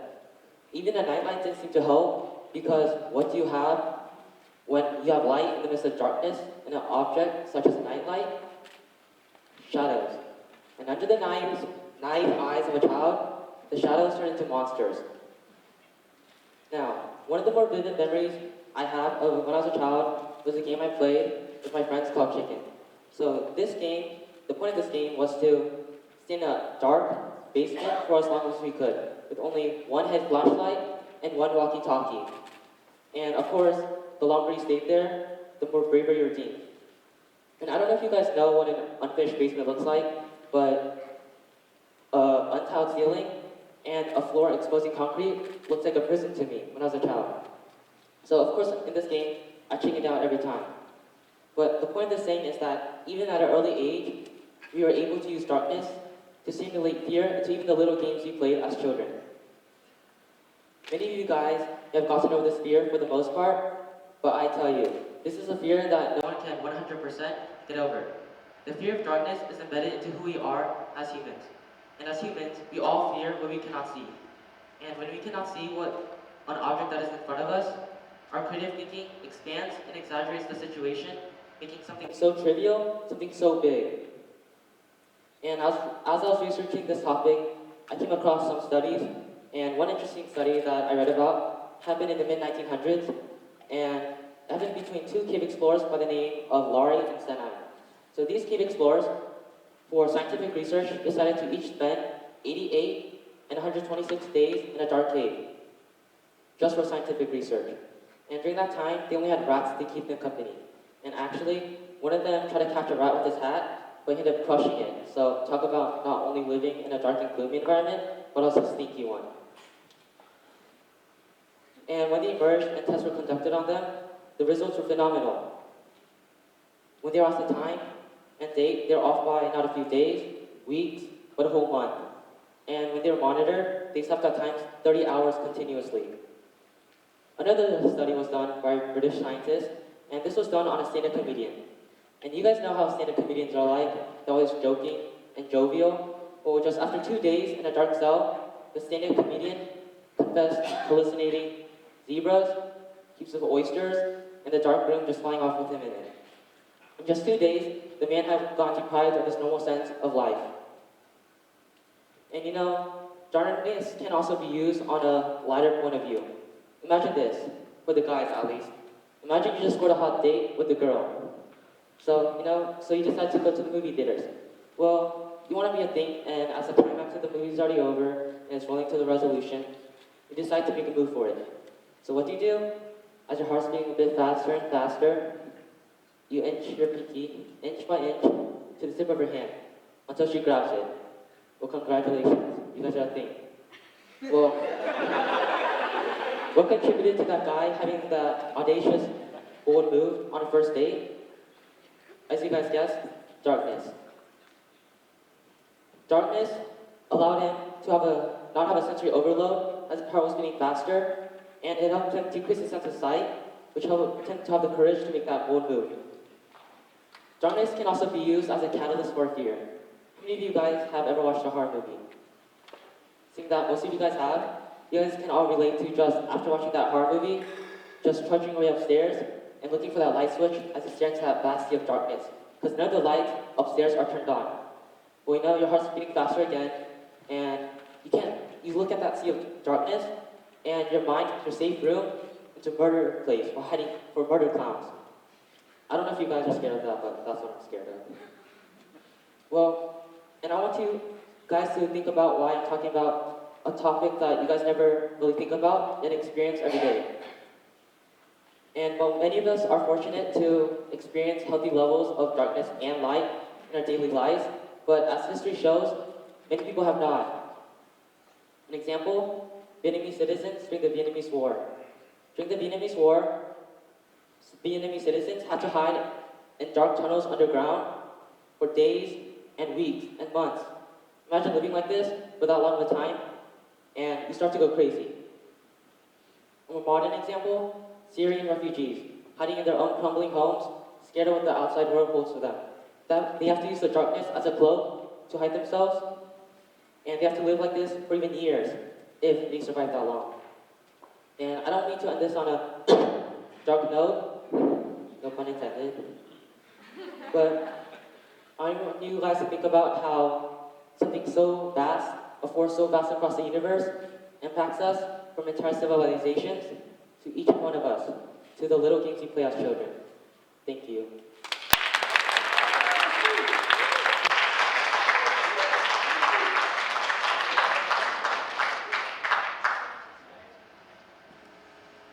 Thank you, Casey. Our next speaker will be Karina Teicher.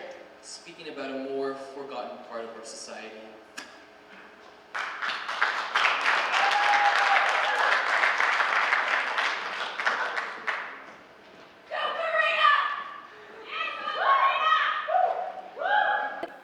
I'm going to say a list of names, and I want you to think about what they all have in common.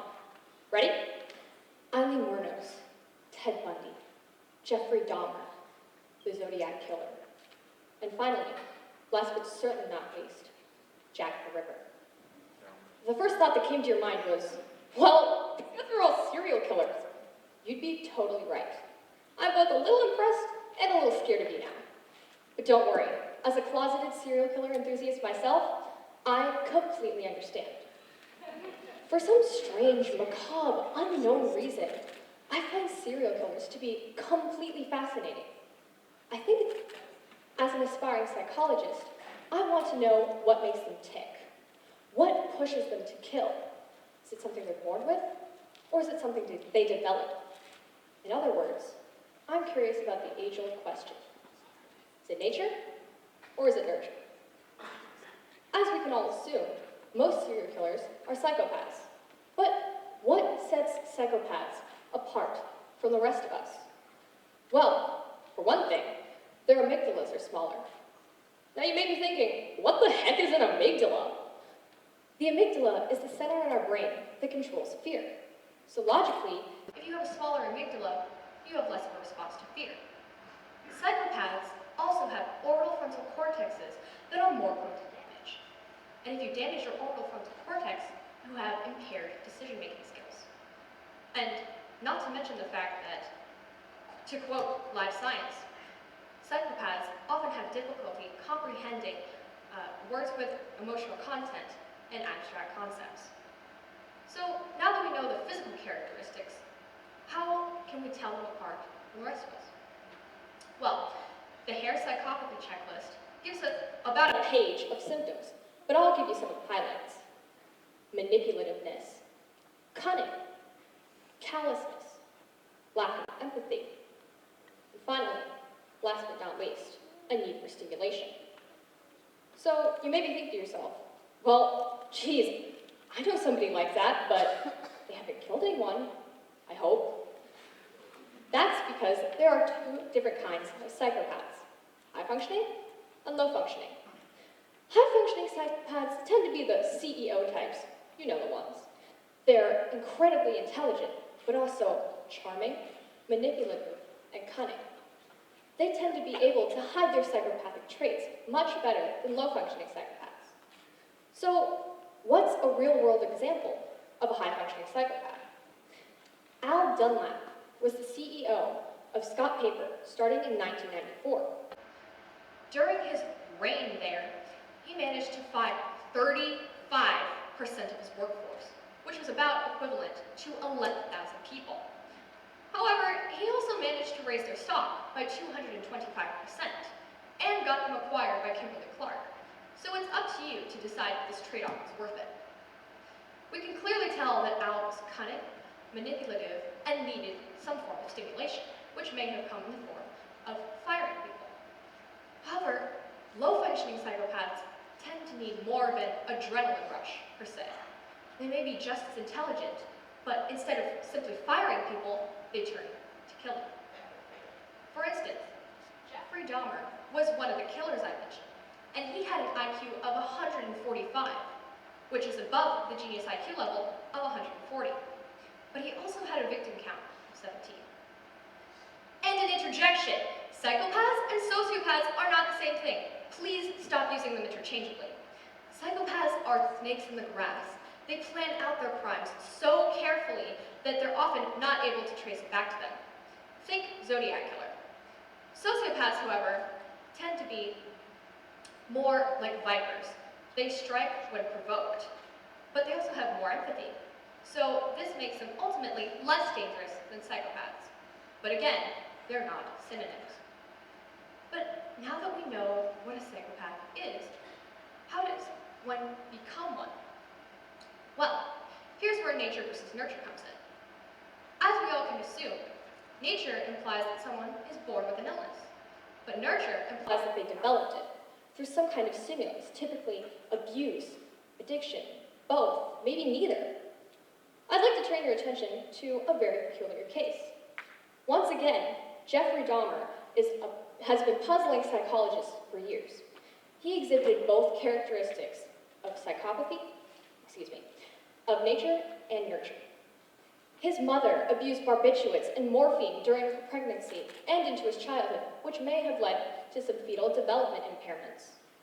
However, his parents also had violent and frequent fights, which they exposed him to at a very young age. So the question here is, which really affected him more, nature or nurture? Many psychologists believe that nature and nurture provide about an equal influence. However, my personal theory, although I'm not an expert, is that nurture is what ultimately pushes people over the edge, even though nature does play a very significant role. Think about it. If you put a moderate psychopath in an emotionally strenuous environment, they're not going to do as well as if you put a moderate psychopath in a calm environment. But then, how do we explain killers who went on crime sprees but had loving environments? Again, here's where psychologists are struggling. To quote Psych Central, the question of nature versus nurture will likely never be fully answered. This is because both psychopaths are generally unwilling to be experimented on, and because we don't know much about our brains themselves. Once we unlock the codes to our brains, we can help cure this illness. Thank you.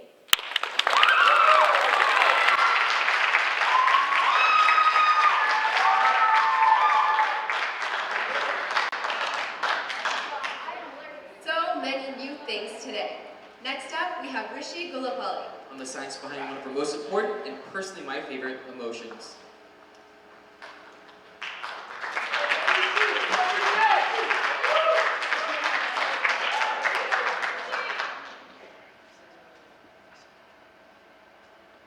I want you all to imagine this. A man is driving down a road with 20 penguins in his back seat. A police officer stops him and says that he cannot drive around with the 20 penguins in his back seat and that he should take them to the zoo. The man agrees and drives off. The next day, the same man is driving down the same road with the same 20 penguins in his back seat again. The same police officer stops him and says, "Hey, I thought I told you to take those to the zoo." The man replies, "I did. Today I'm taking them to the movies."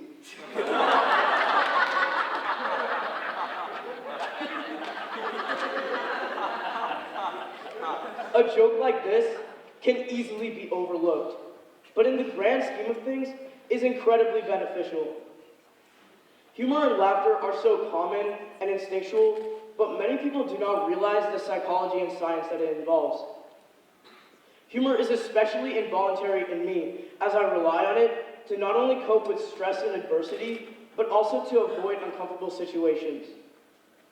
I'm sure many people here also use humor to deal with awkward circumstances.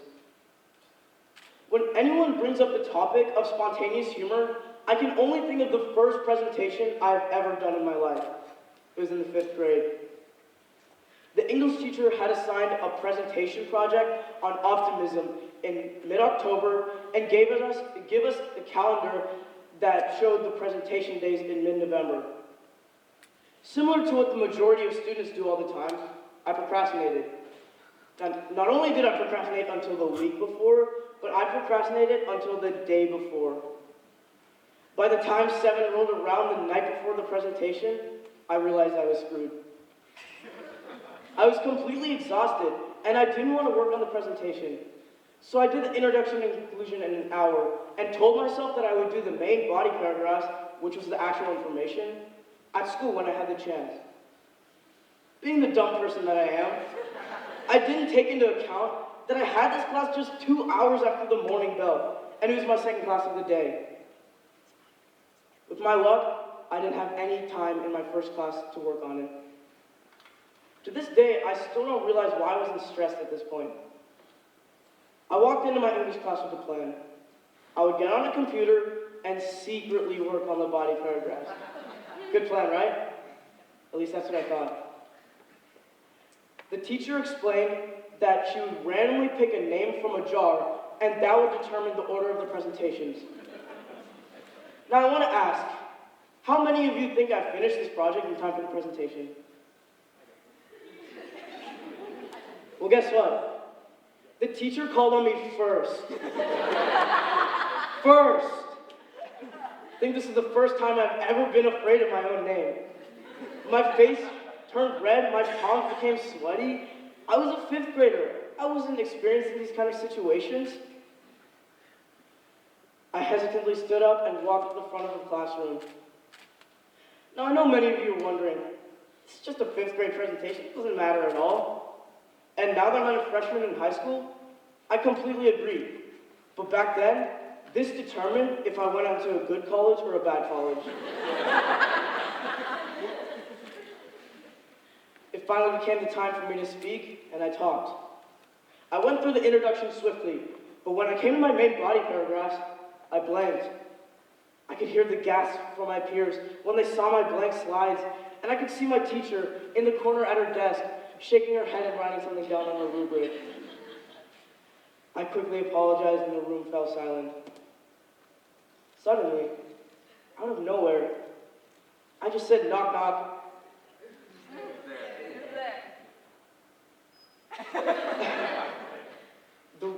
The room was so confused, and I was too.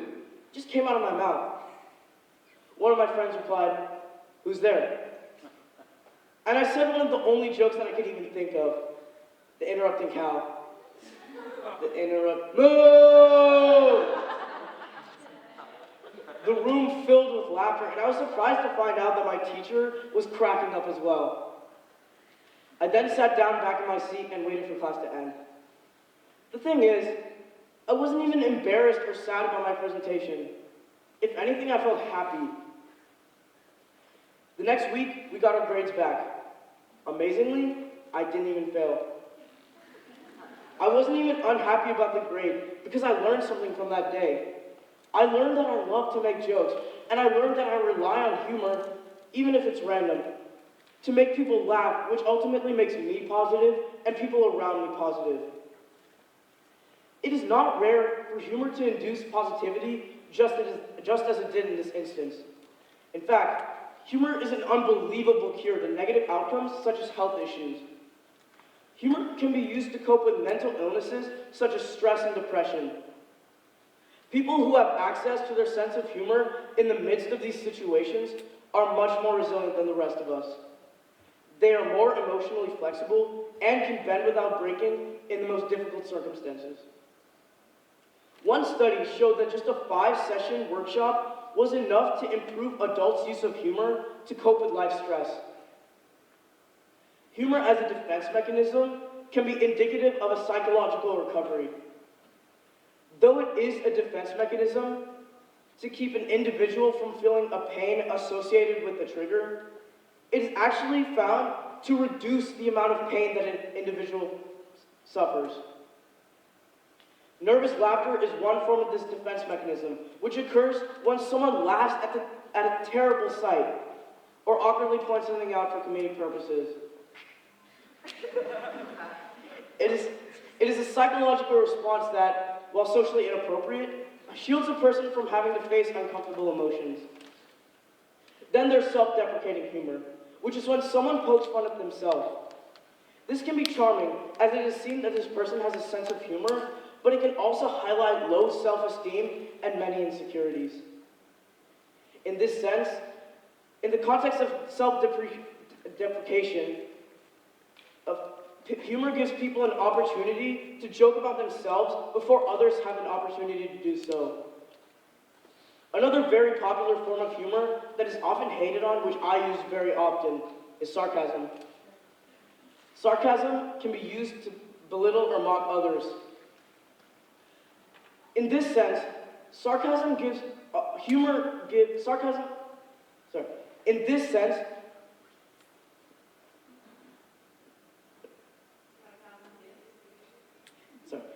this sense, sarcasm is used as a defense mechanism to direct aggression towards another individual under the image of comedy. Psychologists believe that people who use humor at the expense of others are often defending against their own insecurities. However, some humor can be taken the wrong way and seen as controversial. Finding humor in the face of adversity is a defense mechanism that can be used for both good and evil. Spinning a traumatic experience in a way that can provide comedic relief might just be an effective alternative to antidepressants, whereas poking fun at another person's expense during an awkward circumstance can prove to be destructive. Some humor should not be funny based on the content, but somehow produces laughter. I sometimes wonder why people find the discomfort and pain of others funny. Why people falling and hurting themselves is considered funny. Why saying something in a particular way is funny. Why wordplay is funny. Laughter is so common, it's so beneficial because it doesn't take much for one to laugh. Laughter really is the best medicine. Many wonder how this popular phrase came about and will be surprised to hear that, scientifically, laughter is incredibly beneficial for one's health. Laughter decreases stress hormones and increases immune cells and infection-fighting antibodies, which increases one's resistance to disease. Laughter triggers the release of endorphins, which are the body's natural feel-good chemicals. Endorphins cause an overall sense of well-being and can also temporarily relieve pain. Laughter brings about brain-region connectivity, which kicks in when we hear a laugh, as we work to decipher what kind of communication is coming through. Laughter can even be used as a medicine for things that people don't believe it can be used for. Laughing activates the release of the neurotransmitter serotonin, the same brain chemical affected by the most common types of antidepressants. Research has shown that laughter has an anti-inflammatory effect that protects heart muscles and blood vessels from the terrible effects of cardiovascular disease. Though it isn't clear on how this happens, it is related to the lessening of the body's stress response, which is directly linked to increased inflammation. Regular, cheerful laughter should definitely be a part of every heart disease prevention program. These programs have the ability to be incredibly successful when humor is involved. Humor can and should be used as a defense mechanism on a daily basis for any issue, and produces laughter that can have a positive mental and physical effect on people's life. Thank you.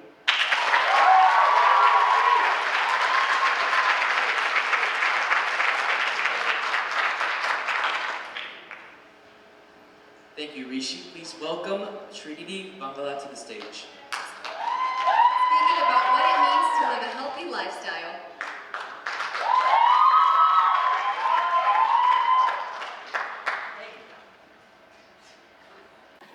As each new year rolls around, we see a common theme with the resolutions that are made.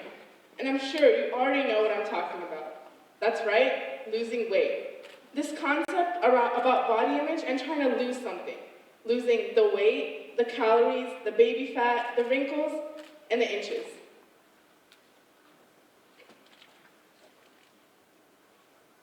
Trying to lose something, losing the baby fat, the calories, the inches, and trying to restrict yourself off foods that you don't like. It actually necessarily isn't about losing the weight, but actually creating a lifestyle that sustains you. It's about embracing your flaws to the fullest and knowing that only you can change your body. A couple years ago, I saw a YouTube video. This YouTube video was named Crazy Staircase Lady at the Gym.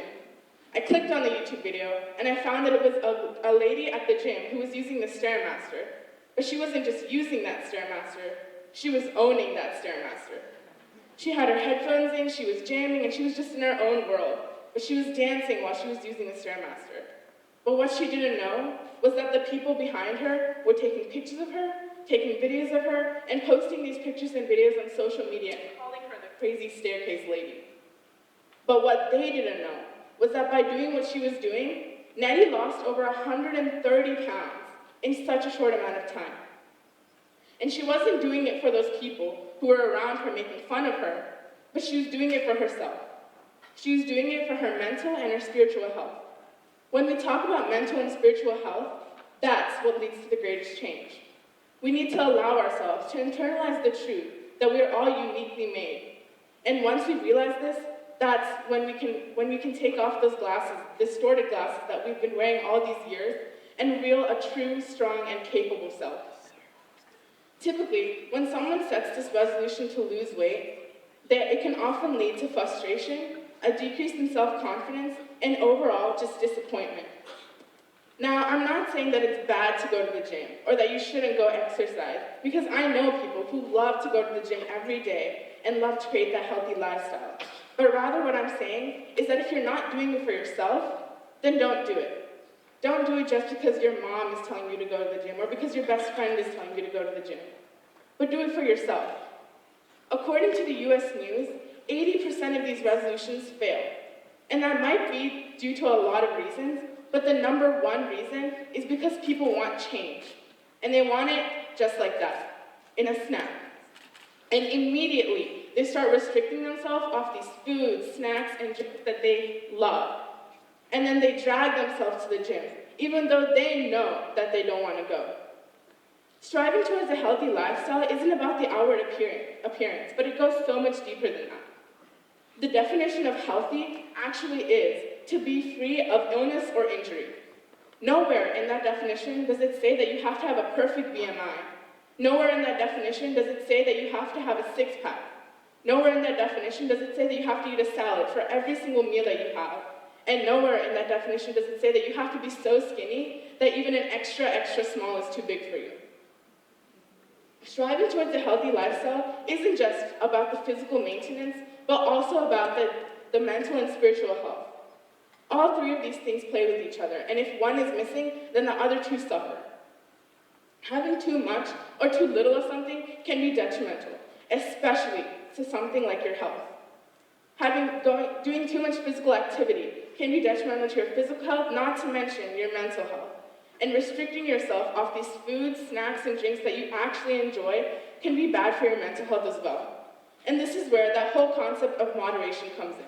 It creates that balance in our life that we need. Striving towards a healthy lifestyle shouldn't be a burden or something that you fear or you don't want to do. But it should be something about you, about trying to change your body in a way that is best for you. So go, have that piece of red velvet cake, skip the gym today, and do a physical activity that you actually like. And if you see that you're gaining a pound or two, that doesn't matter, because that means your body is just building muscle from doing all that physical exercise that you actually love. And if you have those stretch marks that make away from that muscle that's being built, wear them like a medal, because that's what they are. They share a story of glory, growth, and confidence. Your body is yours, and no one else's, so don't listen to anyone about telling you what to do with it. Your body is like your home, and you only get one of it, so why waste it? How about, starting now, we start looking at our ways, and looking at our body in a different way, a way that is true and rejuvenating just to ourselves. Thank you.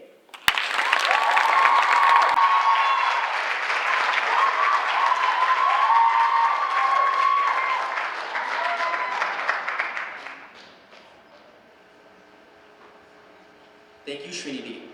And I know all of you are going to go home tonight and look up Nettie's videos, aren't you? And now to introduce our very final speaker for tonight, our very own Simran Malhotra. here to voice the opinions of students across America on a very prevalent issue in our society.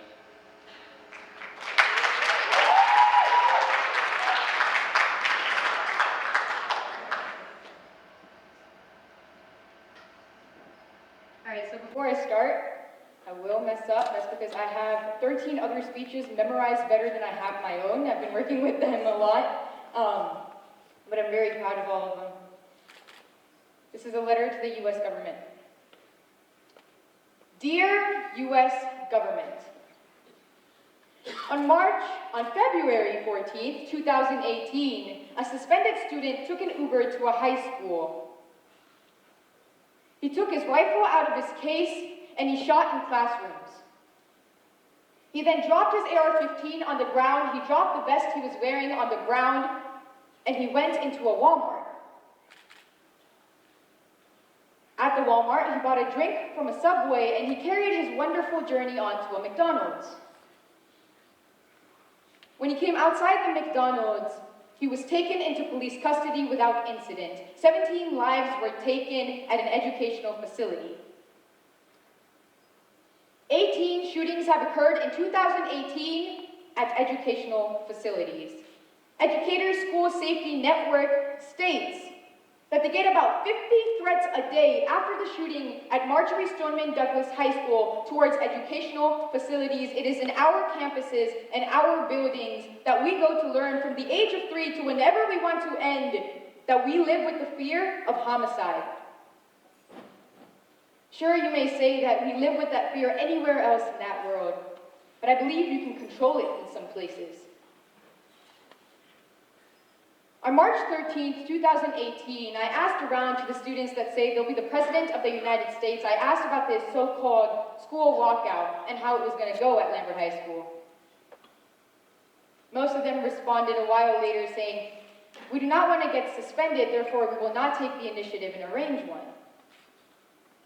So I made a small poster, very small, saying we will assemble at 9:50 and we will walk to the front of the school at 10, which was the national walkout time. And I sent it to everybody on my Snapchat list. I didn't think anybody was going to read it. I didn't think anybody was going to care. The punishments were so vague, we never knew if this was allowed or not. They read it. They put it on their social medias. They put it on their Snapchat stories. And somebody reached out to me and they asked, "Aren't you afraid of getting suspended?" And I said, "No. The whole nation is doing it. Lambert has to join in too. But what I am scared of is that no one's going to show up."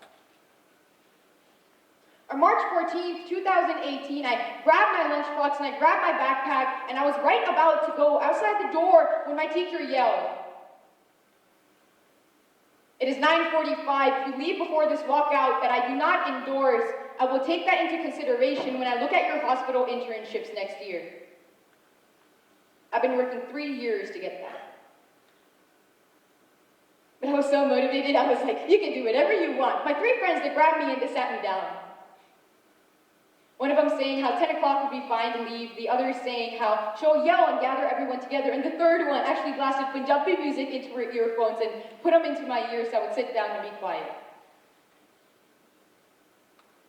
I looked at the clock, it hit 9:50. This was the time I told everybody to assemble. They kept me down. I checked the clock again, it hit 9:55, I couldn't take it anymore. I pushed them away, I grabbed my stuff, and the teacher saw me, she sighed and said, "Just go." And I ran outside the classroom. I could hear one of my classmates say, "Bye, y'all. Have fun skipping class." I didn't care, I was like Usain Bolt. I ran down the stairs, straight out the door, into the trailers. I found my friend, I literally threw my lunchbox and my backpack at her feet. I ran across the field again and lounged at the bench. One motion, just on top of the bench. Now there were those 2 to 3 seconds, I had no idea what I was doing. I was scared. I was on top of everybody, I was elevated, so I could see the whole field. It was full, not with the 15 to 20 people I thought that would come. 100 to 150 were there. Somehow we got everybody's attention. We told them this was a respectful and peaceful protest. And we started to walk. We walked around the school, and at one point my friend said, "You want to see something incredible?"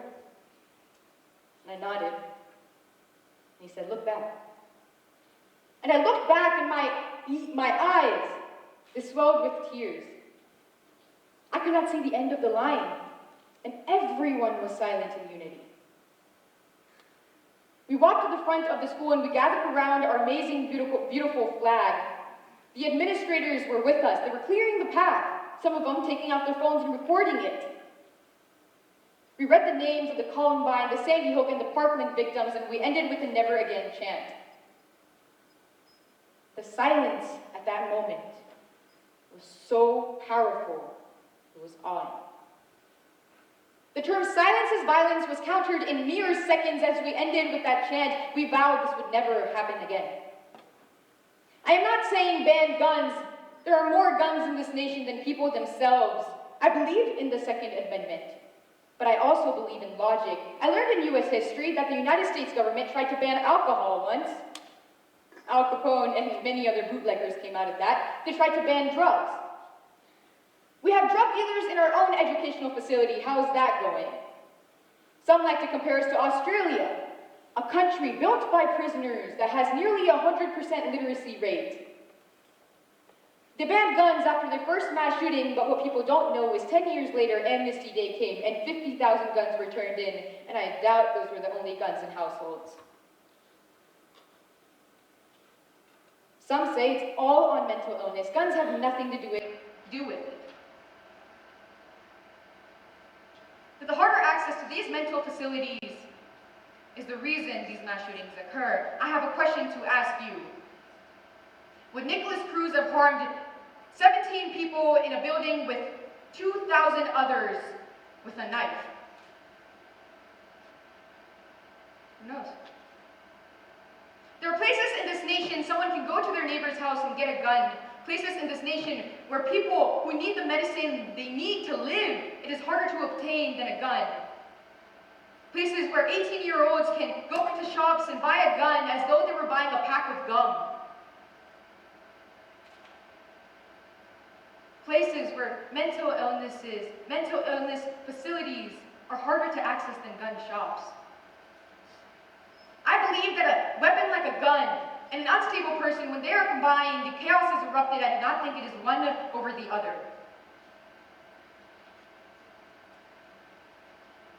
We have organizations and unions larger than the NRA that fund the government. But the NRA has been under fire for a while because they have been directly correlated with these guns.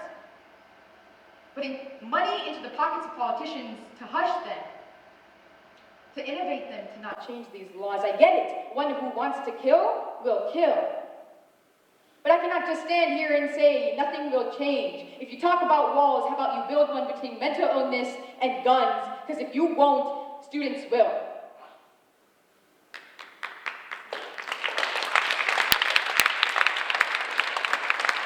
We heard it after Aurora. We heard it after Arizona. We heard it after Sandy Hook. We hear it after Parkland. That mental illness is apparently the sole and only root of this epidemic. So let's get our facts right straight away. Number one, people suffering a mental illness are more likely to be victims of mass shootings than perpetrators. So why armor? Number two, a study with 235 mass shootings took place. Only 22% of them were done by a person diagnosed with a mental illness. Number three, if you really believe that mental illness is the sole and only cause of these mass shootings, then I have a question for my conservative politicians. Why did you spend a year trying to gut the single largest payer of mental health care in our nation? You tried to cut $800 billion from the Bedrock program that gives access to millions of Americans to the mental health care they require. This epidemic kills about 100 people per day in our nation. 1,300 children lose their lives per year by a hand of a gun. We can do it, but our government refuses to. It does not matter if you are Democratic or Republican, if If you're male or female, black, brown, white, gun owners or not, you are against school shootings. We have gotten to the point that we look at our children, we have put the burden on the shoulders of high school students. And it will come to a point when we look at them and we wonder, why am I looking at you to make up for the lack of the responsibility of our government?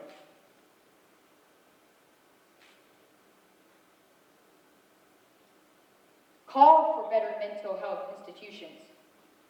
Again, do it. It should be easier to access them. Call for the raise of gun control. You should be older to buy a gun. It takes 21 years, supposedly, to develop a full brain function. So why 18? Make it harder for people that have terrible backgrounds. I'm sick and tired of giving the NRA the power over our people. They say it so much that it's the campaign contributions that caused this. There are 5 million members of the NRA. There are 320 million people in this nation. That does not build them up to the giant they are not. These 5 million people have been counterbalanced with these 320 million that believe that your child should go to school and you shouldn't worry about whether they come home safe or not. It does not matter where you stand. You stand against school shootings. It is our responsibility. I'm not abrogating or derogating this onto somebody else. I believe we have the responsibility, U.S. government. We have it, and we will do it. If one generation could not, the second will. This is places that we go for our education. So I'm asking you to please do anything that you can. Sincerely, Simran Malhotra. Thank you.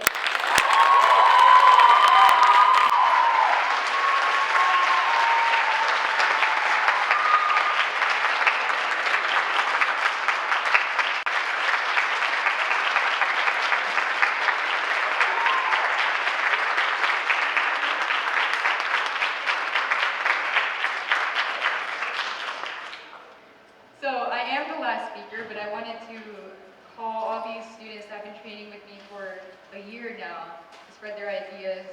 They have practiced public speaking, they have made animations, anywhere they can spread their ideas. They've been practicing with me non-stop. Each everything, I would make them start over literally the second they stopped. Again and again and again. They're sick of it, but I have their speeches memorized better. I have my own. I want to call them up, all you guys, come up, let's go.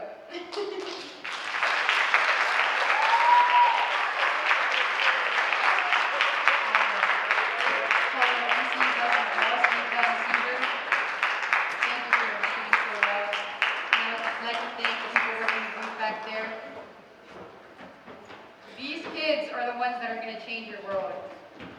They're working for it year and non-stop, coming every day.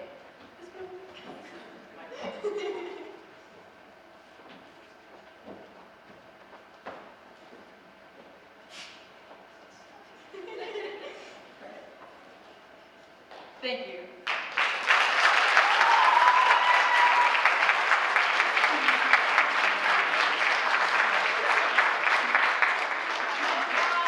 Thank you. So you can take your picture with the famous TEDx that we built as students. It's just as good, don't worry. It took forever. We had to put textbooks behind them because we are at a school. We don't have breaks or anything. But we made it work all together. And you're able to take pictures of anyone and anything. But this is now, sorry for the lateness, by the way, but this is all done. Thank you.